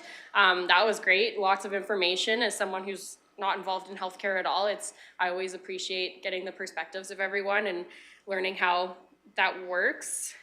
And other than that, I've just been judging public speaking competitions and helping with some cow stuff, and that's what I've been up to lately. Thank you very much. Any questions for Councillor Graham? If not, I'll go to Councillor Lougheed. Oh, sorry, Deputy BYLAWS. Sorry, thank you. I did have one question. With the PAC committee, do you feel that, well, the meetings are, the people around them are being very respectful, but do you feel that they're making progress on the actual land use bylaw and able to make changes and able to have a really good impact on, because my intention when I proposed we do that committee is that they have really robust impact on the land use bylaw and the changes that are needed. Do you feel that that's actually taking place? I think there were definitely different perspectives, like definitely respectful conversation, everything along that line is great. There were definitely different expectations coming into it from some of the members for what they would be doing versus what we are. But you guys will see there's going to be something brought forward to increase the number of meetings, which obviously has a budgetary cost because they would like to dive into it more. So we have not done that so far. I know last meeting there were many proposed amendments, I guess, brought forward by them, and we haven't been able to really dive into it, but I think that it's going to be brought forward to council to do that more. And yeah, we just have to decide if we're going to or not with the budgetary amendments and move forward so that we can really dive in and everyone on the committee can be happy with what they're doing. And I know that they're very eager to, and that was kind of part of the purpose of the committee, was to have them sharing the information throughout the community, because then instead of the 7 of us, it's the 8 of them and the 7 of us. And I don't count myself, I guess, because I'm one of the members technically, but it's that much more reach throughout the community. So I know that they are very eager to be doing that, and lots of them are already reaching out to people. I'm very impressed with the committee personally. I think they're doing a wonderful job, but it's gonna hopefully be changed so that we can dive into it more and they can make more of an impact. Thank you. All right, moving on to Councillor Lougheed. Thank you, Reeve Swanson, and just very briefly, I'll shine a little bit of a spotlight on the Provincial ASB conference that took place in Lethbridge. Very good representation from our Clearwater County ASB as well as our Ag and Community Services staff. I think there was good takeaways from that, but there was definitely a wide range of topics there, going all the way from the history of the ASBs in the province to an ASB program update, as well as hydrogen and other energy transitions for rural Alberta, sustainable food production, drones and technology-based discussions as well. Farm financial planning was in there as well, and the transition for the next generations of agriculture. I'm not going to steal all the thunder here, because I know the Deputy Reeve will probably want to touch on what was there, but one of the ones that was quite interesting to me was the Urban Ag Discovery Center, and they have a program that's in conjunction with their school division there, and they bring children and industry together to create an on-farm experience where they have livestock, they have some crops, some vegetables, and have included that in a very successful program within there. And maybe that's something we can look at duplicating or supporting within our area as well. I think it certainly showcased what could be done, and some good contacts with people that have built on the success over a number of years, and it might be a good step up for us. Also, kind of a basic, we're in the Lethbridge area, so you had sugar beet industry was very key to the development of that area, so there was an interesting history session on the Tabor sugar beet factory there as well. And I'll probably just say there were a number of resolutions, important resolutions for rural Alberta and ASBs in particular. And I'll just leave it at that and pass the baton along if there aren't any extra questions. Any extra questions for Councillor Law? Okay, Councillor Grant. I do have a question just for my own curiosity. Are there any resolutions, I know there have historically been about vets, or are there any new ideas or anything coming forward for that, for the large animal vet industry? I don't recall, maybe, may recall a sidebar discussion on that very thing. Okay, Deputy Reeve Bylaw. Thank you. So there wasn't current resolutions because there's still resolutions that are active from last year that are still being actioned. So they did an update on that and they're still doing their best. It looks like the rural acumen one from last year that we had worked with is getting a lot of really good feedback. So they're just working on and building an actual matrix of how that works. But it's still technically, because you have 2 years before you have to re-bring up a resolution to see if it can be resurfaced, and there's still a year left on that before we have to maybe poke them again with a new resolution. So it's still moving. I was just wondering if any like new ideas had come up. Not on a resolution base. Lots of sidebar conversation, but not on an actual resolution on the floor. So no problem. Okay, thank you. No further questions. I'll go to Deputy Reeve Bylaw. Thank you, Reeve. Yeah, I didn't get to do my council report at the last one because we were at the Ag Conference. But I just wanted to bring up the Cape Business Support Network workshop. I don't know if you guys had talked about it a lot at last council, but it was very, very good. And if you guys can get a hold of the recording of that, I would highly recommend doing that. It was definitely based more for an administrative perspective, but it gave a lot of really good feedback of how we can even work with our one employee and maybe try to make sure that they're hitting their targets and goals and we're hitting our targets and goals. And it was fascinating. I wrote a synopsis on it. I'll email it around. I did an economic development presentation with my other hat on, with Rocky Gas, partnering with Blue Mountain Power Credit Union and the Rocky Chamber. And our EDO came out and did a presentation for those groups. And lots of great information, and we're hopeful that we can work maybe with Clearwater County to solve some of the gaps that were shown during that age decline, population decline, etc. And maybe we can help in some way. I attended ladies livestock lessons, and I was really impressed with the emergency preparedness presentation. Jennifer Woods did that, and I believe she's presented here before. We've done a presentation with her before. I think we're due to do that again, so I'm hoping that I can talk about that at the Ag Board and bring her back so that farmers can be more ready for emergencies and set up for all of that, and so that we as a municipality can make sure we showcase what we have in preparation for them. Like, we have designed evacuation areas and we have emergency plans in place, but if we don't tell the community about them, it doesn't really matter. So hopefully we can do that, and maybe we can do that at a Cattleman's Day or something and bring her out. It was a really good presentation. Like all the same things about the ag conference as Councillor Lougheed, and Irvin's was one of my highlights. I would love to see us do that type of school here as well.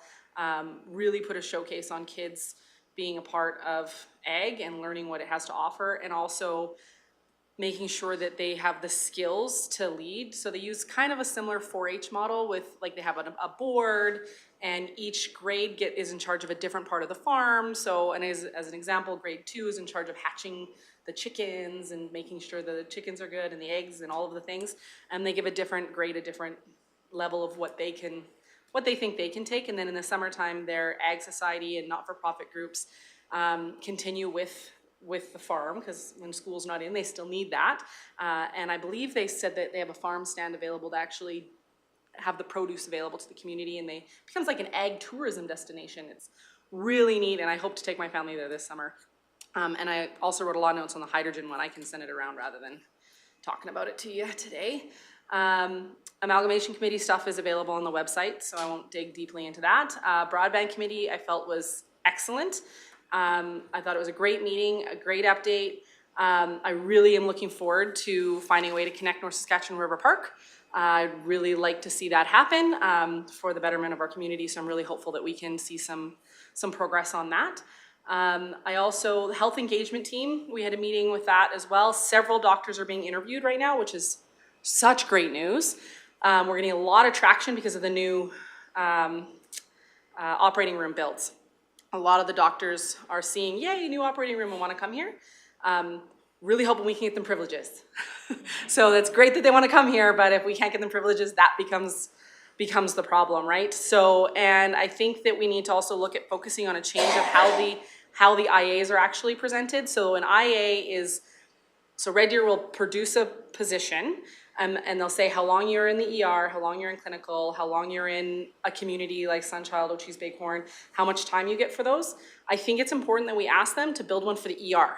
Because right now we have doctors that want to come and work in the ER, but they can't because they have to, the IAs don't allow them to just work in the ER. They have to do clinic time too. And the overhead in the clinic sometimes for new physicians is sometimes too much.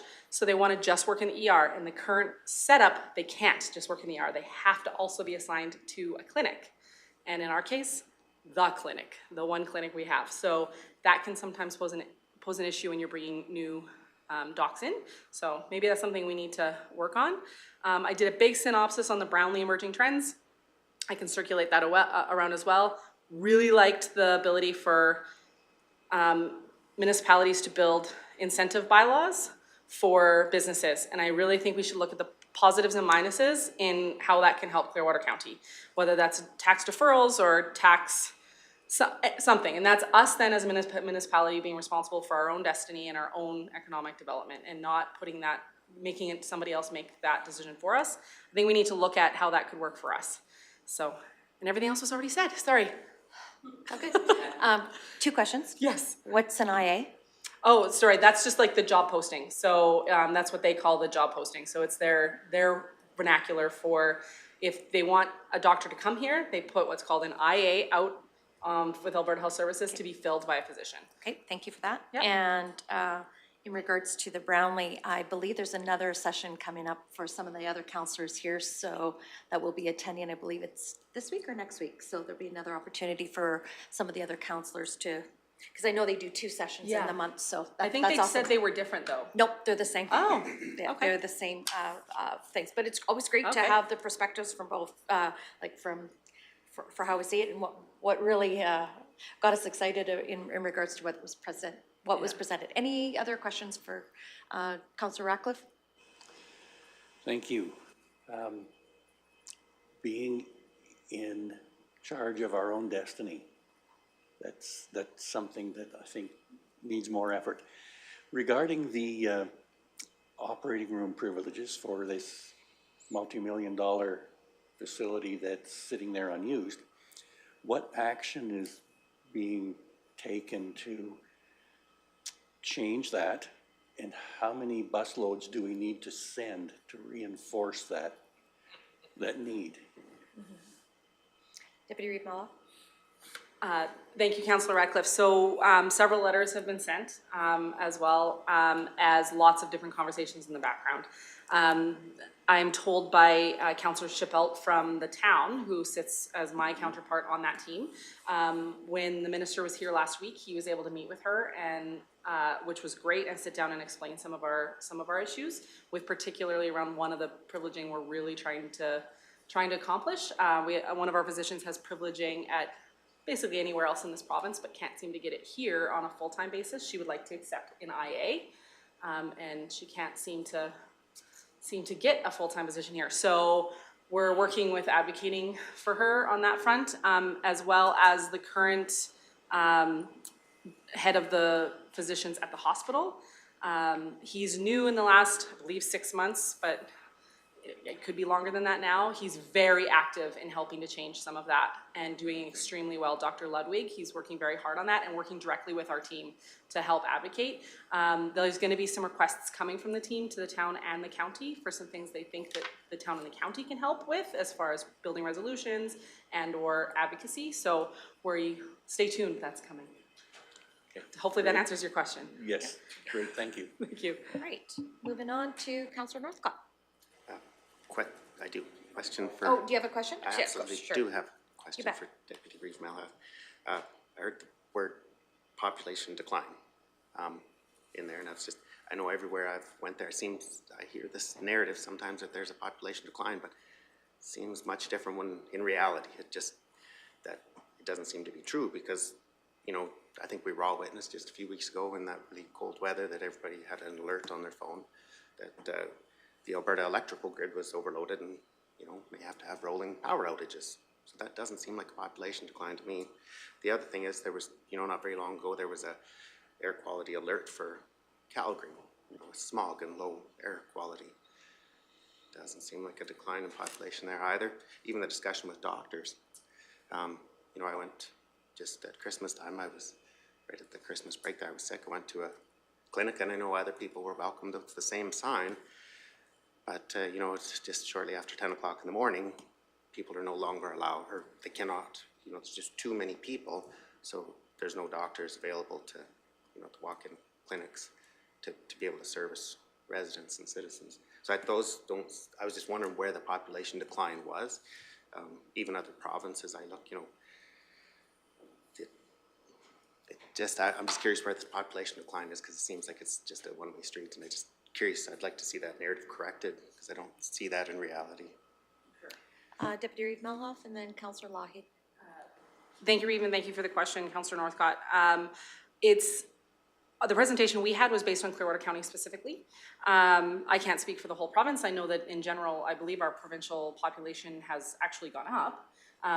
But our presentation was on Clearwater County specifically. As for physicians, I think it's also important to remember of the huge shift we're having in population age currently. So the increased need for physicians is also, it needs to be considered, right? So baby boomers, whether you like that term or not, there's more high need, more continuing care requirements, et cetera, not necessarily a change in population amount. At that point, it's a change in medical need as a population increases in age. So to answer your question fully, it's difficult when you're asking about a doctor question. I would have to know the needs of that area in order to determine it. Here locally, our population age has absolutely increased, and that can be seen throughout all of our seniors facilities, throughout the doctors' numbers, and therefore they'll need to see a physician a whole lot more frequently than a younger population who only needs to see them when they have a severe issue. Those are some of my thoughts, but our presentation was based on Clearwater County, and I can only go by the numbers that we were given, and it was showing population decline and population increase in age. Okay. Councillor Lougheed? Yeah, thank you, Reeve Swanson. And just maybe I'll share this morning. I saw a television item on the population increase in Alberta, and it reported 200,000. The urban centers are struggling to find room in schools and infrastructure, and really coming up with plans to deal with this surge of population here. The difference is that it hasn't happened that way in rural Alberta. Rural Alberta is seeing a decline, I think, and that's probably where the shift has come. It's went into more of the urban centers, and that's part of what we have to deal with here. You bet.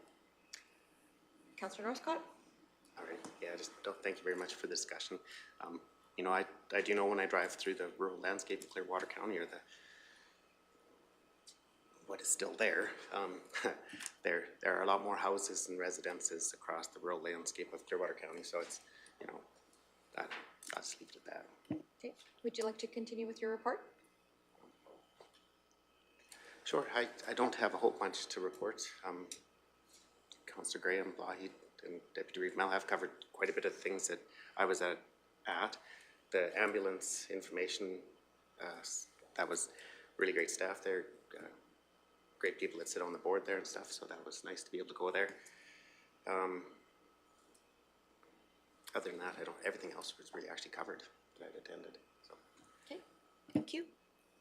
Councillor Ratcliffe. Thank you. Just before I start, I just wanted to add a comment to the previous discussion about, you know, the population increase that's going into the urban centers. I have to think that we may be missing an opportunity in growing our destiny by not having a plan to attract some of these immigrants to our area, because they usually bring skills with them. So anyway, going on with my report, with the rest of council, I attended the amalgamation meetings in late January. January 31st was the Nordeg Community Association meeting. And the discussions points coming out of that is, number one, natural gas is critical to the development and sustainability of the plan we have for that community. So just to reinforce the need to make progress. Of course, I get beaten up with the usual one of when are we going to get broadband service? And another major concern was preparedness for the upcoming fire season. That because we continue to be dry, there's a lot of concern there on how they can protect their property. February 1st, I was back in Nordeg with Chief Emmons and Reeve Swanson. We had a tour with probably the top 3 layers of Travel Alberta. Went out to Abraham Lake and had lots of opportunities to talk with them as we went. Pardon me. I really liked the attitude that they had. The questions were all forward thinking of, you know, what do you think about this? Could this happen? Could this happen? What can we work on? Chief Emmons pressed them on a development nodes for, I don't know, is that the 17th time? But anyway, I think they were receptive to that, and that the tour we had of Nordeg showed them the success that we have been having in the development of Nordeg, and now it's time to move on and develop those other nodes as well, start that work. After that tour, there was a bit of a town hall meeting at the hotel lounge. There weren't many empty seats, the place was full, which also impressed the folks from Travel Alberta that there is this strong interest in further development and investment in Nordeg. On February 2nd was my turn in the councillor coffee session. I didn't have anyone come in, so it gave me the opportunity to catch up on some of my work while I was also watching the Central RMA meeting virtually. February 5th, I virtually watched the changes to police governance session. This is, I think, the final effort in their list of changes they wanted to do. There wasn't a whole lot of information. It looks to me like, you know, this is an effort to have more public involvement in policing, more local input, which may allow future options, or support future options. Then February 9th, I went to the municipal law seminar in Edmonton. There was a session on the use and occupation of municipal roads that gave me a little background. Another session was dealing with fortified buildings. And this is where there are fences and bars and dogs and lights and how to deal with them. So that's something that I don't know if we have in our land use bylaw, but that they suggest we include in our land use bylaw so that we have some teeth to exercise if we need. And I think we've probably had fortified compounds around chop shops and illicit drug distribution that you know, would kind of qualify for that. Another session was around acquiring and accessing land that had a few useful bits of knowledge for me. And the last session I attended was Code of Conduct. How does your bylaw measure up? And my observation was that our Code of Conduct bylaw is quite different from the recommended practices around procedural fairness. So I plan to put together a summary of some of this to share. But from what I heard, that I doubt our bylaw and practices would stand up to a judicial review or a review by the provincial ombudsman. But once I get some information out, you can decide for yourselves. February 11th, I flew into the Fur Hat event at Red Deer Forestry. So I enjoyed a hot smoky and met some nice people. They said my airplane was too shiny. And then yesterday with the rest of council, I attended the Caroline ambulance presentation. I had had some work with that society in the past, so I had a bit of knowledge, but it pointed out this great little center of excellence that we have in our community, that with limited funding is providing this service. And not only that, helping mature some of these first responders that go out into the rest of the community or the rest of the province. So hooray for them. And lastly, the Chamber Community Address, I regret I'll be away and unable to attend that. So hope I'll get some news about that when I get back. And that's my report, thank you. Thank you. Yes, I'm pleased that you got to fly in on that that Red Deer Forestry. I had the invitation sent to me by Reeve Albers, and I thought it's too close to the weekend. I didn't know my plans. So I'm glad when I forwarded out that some of the councillors could attend and with that. So, anyways, awesome. If there's no questions for Councillor Ratcliffe, I'll move on to Councillor Cermak, please. Thank you, Reeve. I'm not going to dwell into it because I see that most people covered everything. I was at the amalgamation, Broadband, RMA, Brownlee Law. That I found really interesting on the law. That was great. The ambulance, I did not know the world of ambulances at all until I was there. I asked, I think, probably way too many questions, but I found it very interesting and lots of information. They work with a pretty small budget and they seem to be making money at it. So I am going to go into some information. I'm one of these guys that like trivia. And part of this is a TC Energy, my West Country stakeholders. TC Energy kind of give a report on their pipeline that they built. It started at Dawson Creek. It ended at Kitimat. That's 670 kilometers from one end to the other.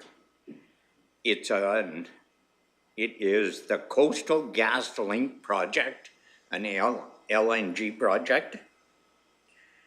55 million hours to build it.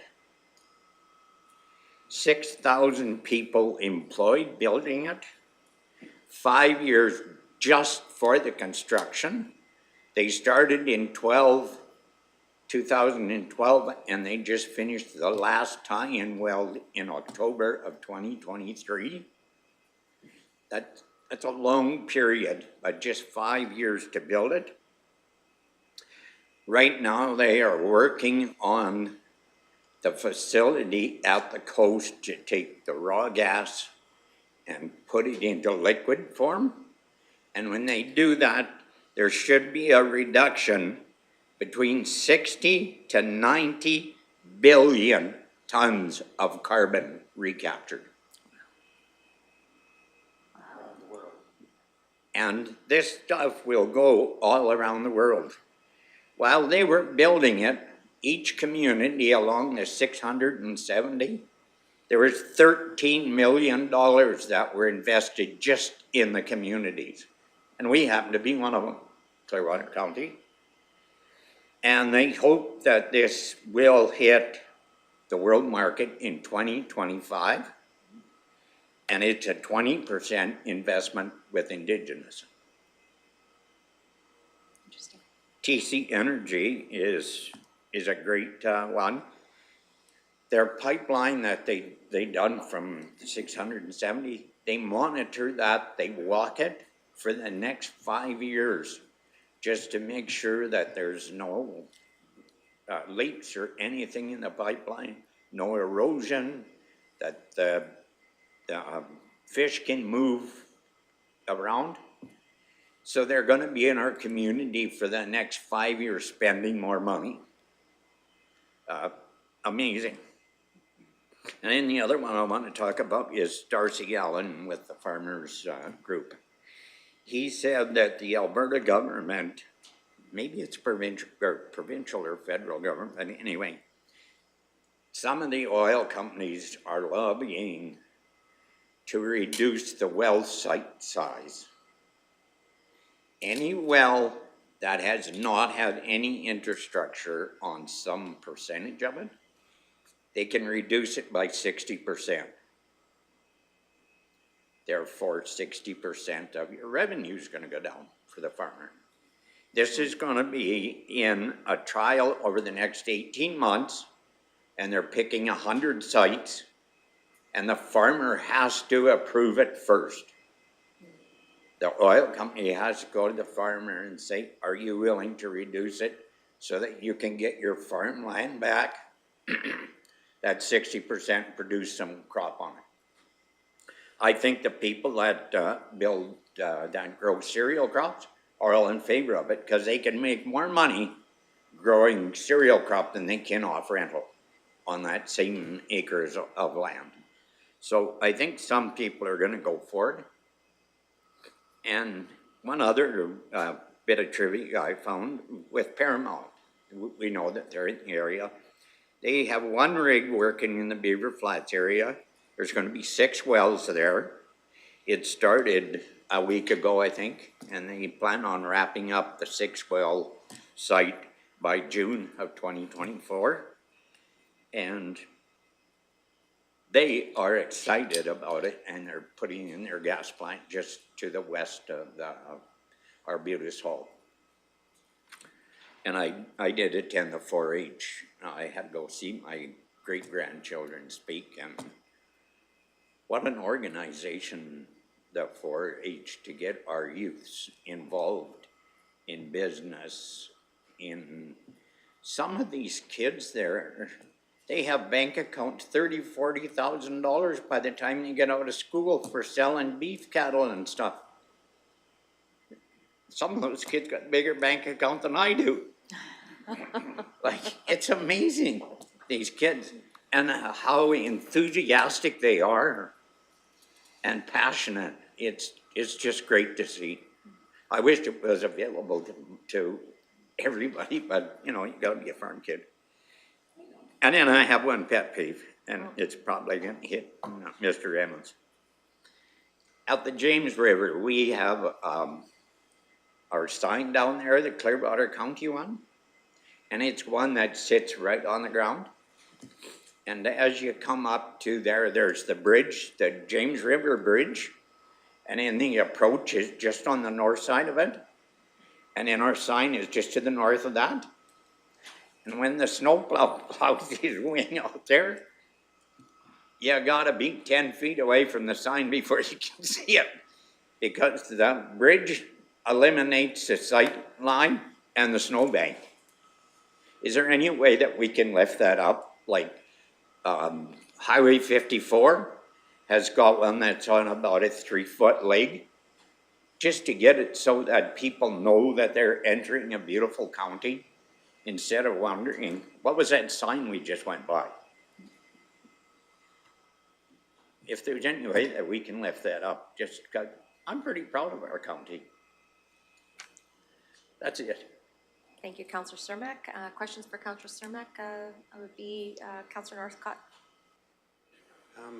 Yeah, just a little bit on that interim directive, that pilot for the site reductions on well sites. I don't know, I think it'll only penalize landowners. Well, I would say all, actually.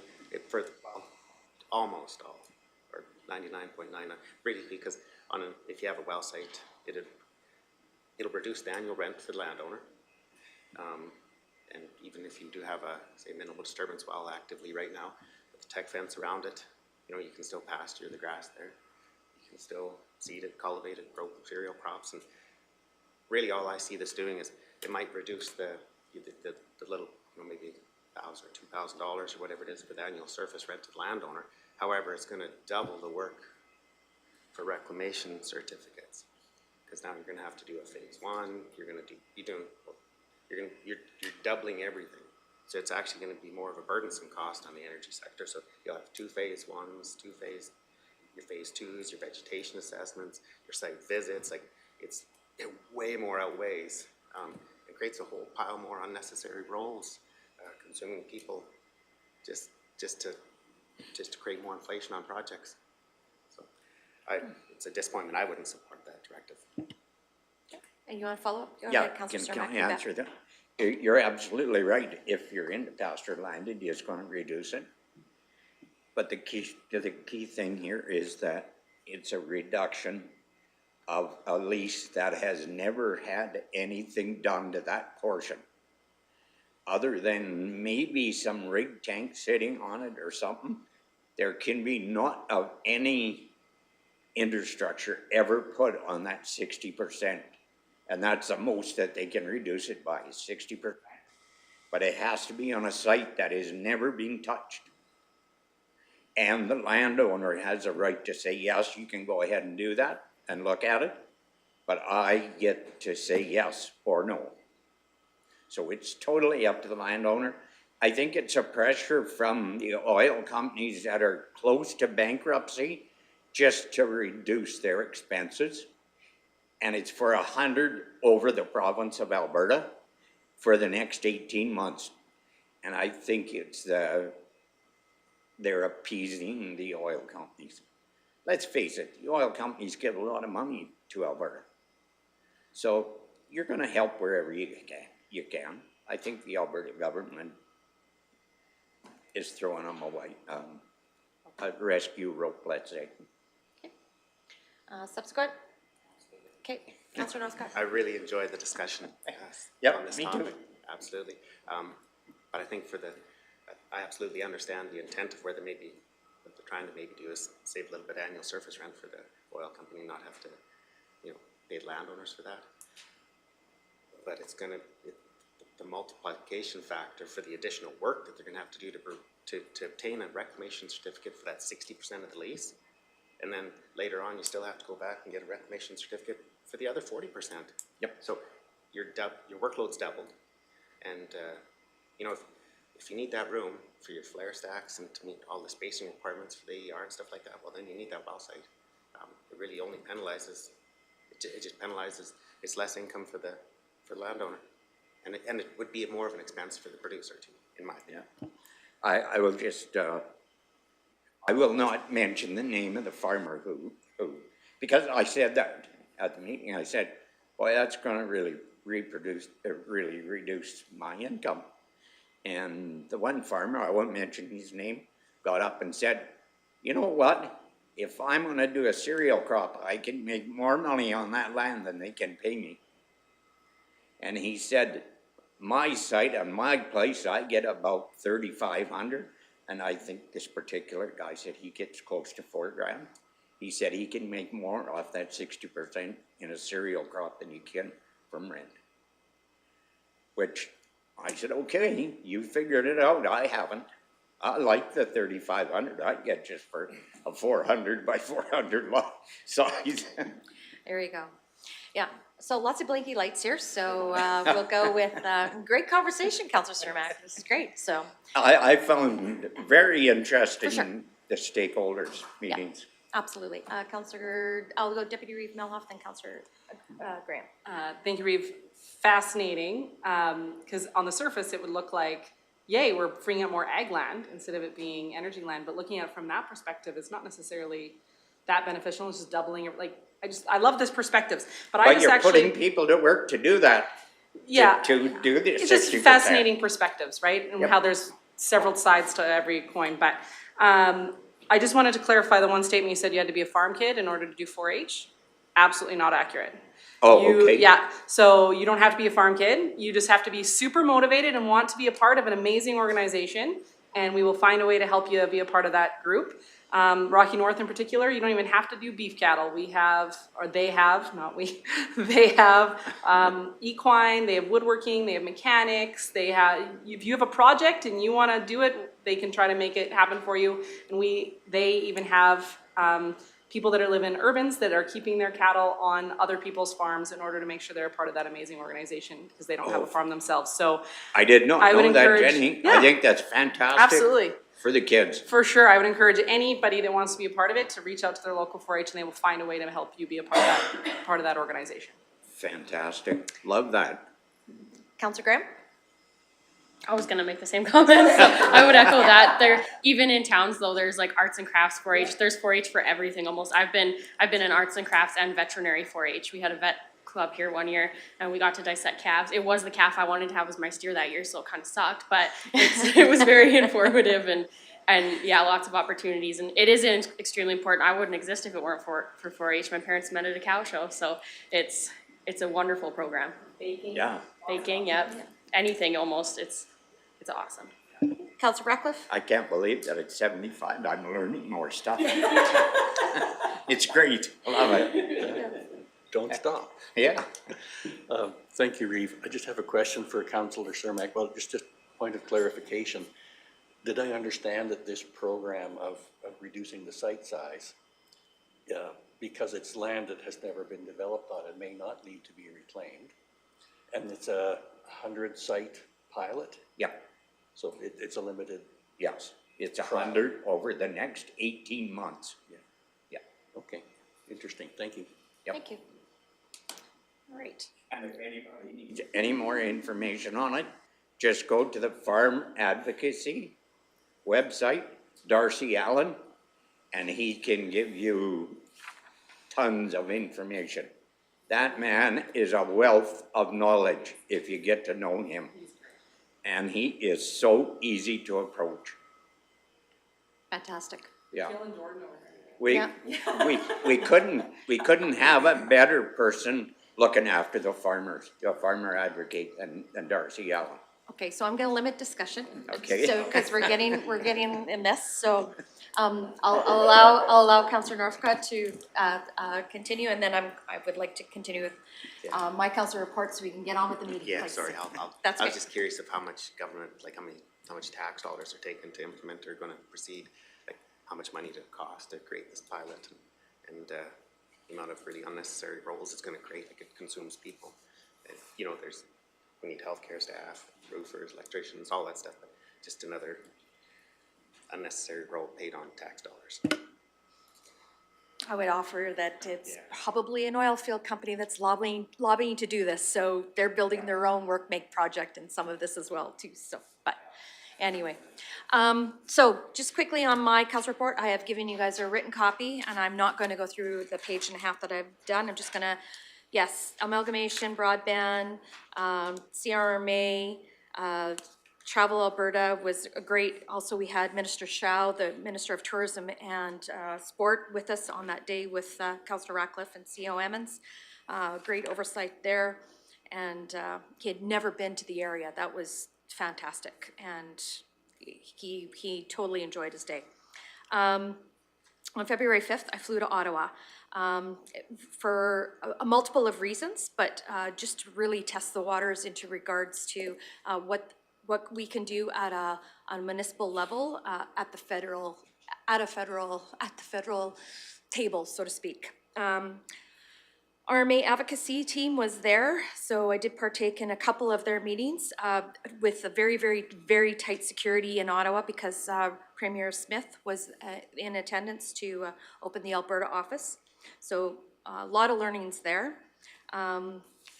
So I went to observe and partake in the invites that the RMA advocacy group had invited me with.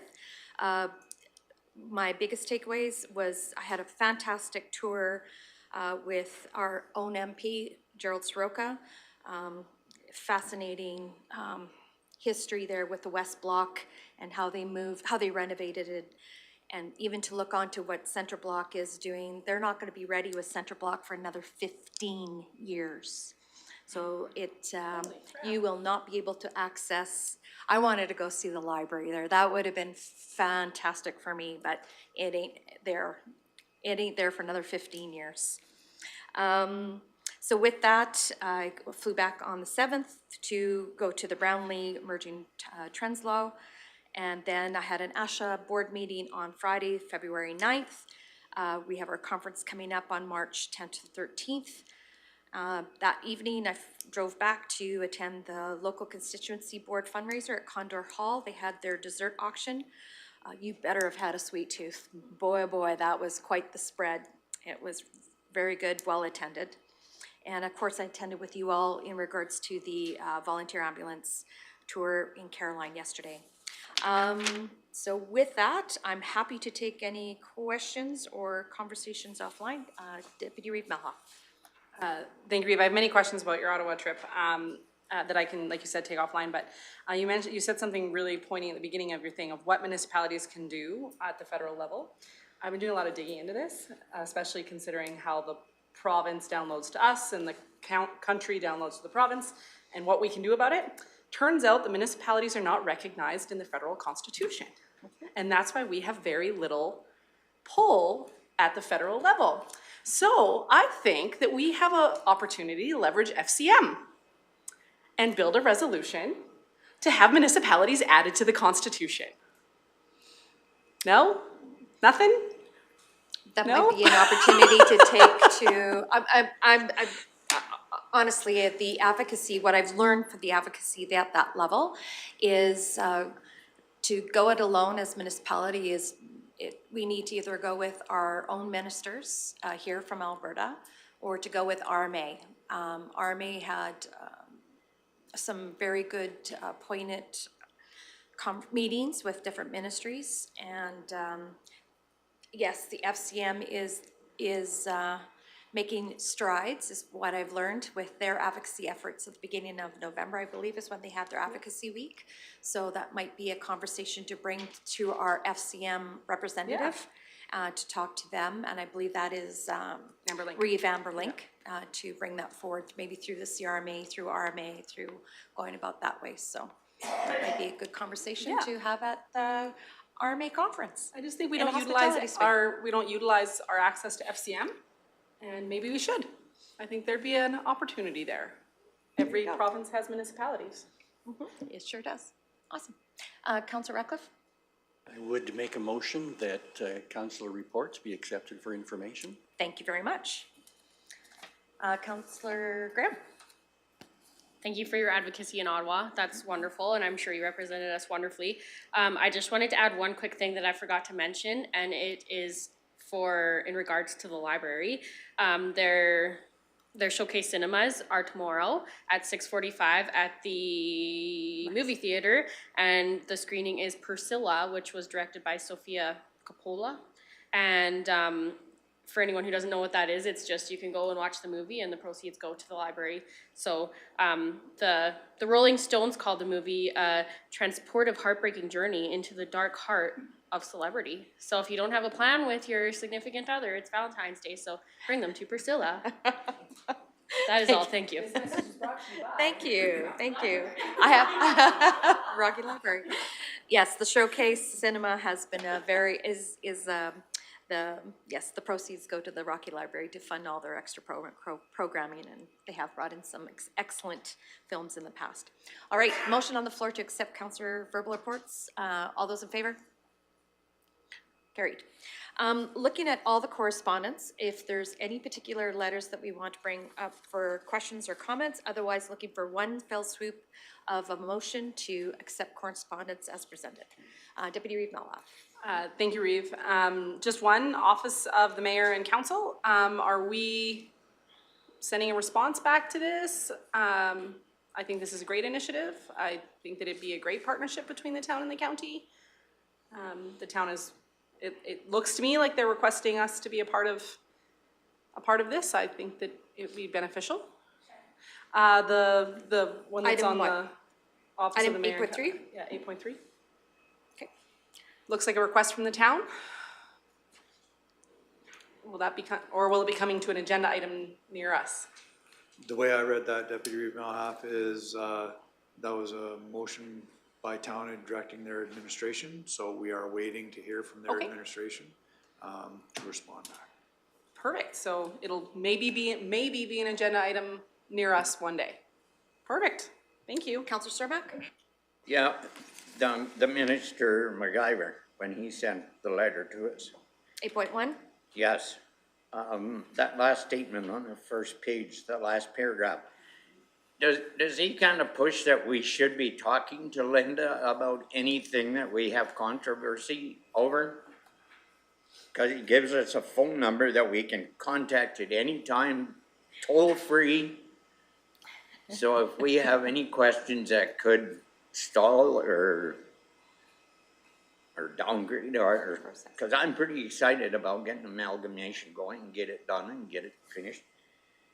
It looks like he's really offering her expertise if we need it at any time during our meeting. Is that true or is that not? Ms. Tate? Yes, that is true, and we have had the municipal advisor, Linda Reynolds, on speed dial, and pending her schedule, she is available to attend committee meetings to answer any questions. That is fantastic. Yep. So if we come to a loggerhead, we can get the professional help. Municipal advisors aren't negotiators or mediators. All that they do is just supply or provide the information as per the province's legislation. Thank you. Yeah. Counselor Graham? I was just gonna make a motion that we receive correspondence for information. Thank you. Deputy Reeve Malhalf? Thank you, Reeve. Counselor Cermak, I think the more poignant part of that letter was actually that he really would like us to do some more public input requirements. That's what I'm reading from the letter, so I look forward to our next amalgamation committee meeting when we actually get to dive in and discuss his undertones and in between the lines of his letter. So I look forward to that at the next amalgamation meeting.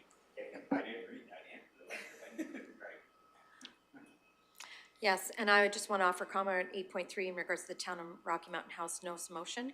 To me, anytime you can keep government out of businesses, this to me should be more to the chamber and offering whatever we can to the chamber to be the business voice of our communities. So that's where I am on that, but looking forward to seeing the further resolution or further agenda coming forth from the Town of Rocky Mountain House. All right, motion to accept correspondence. I'll call the question. All in favor? That's carried, thank you. We're down to the last point of the agenda. It is number 9, and that is for adjournment. Okay, Councillor Northcutt.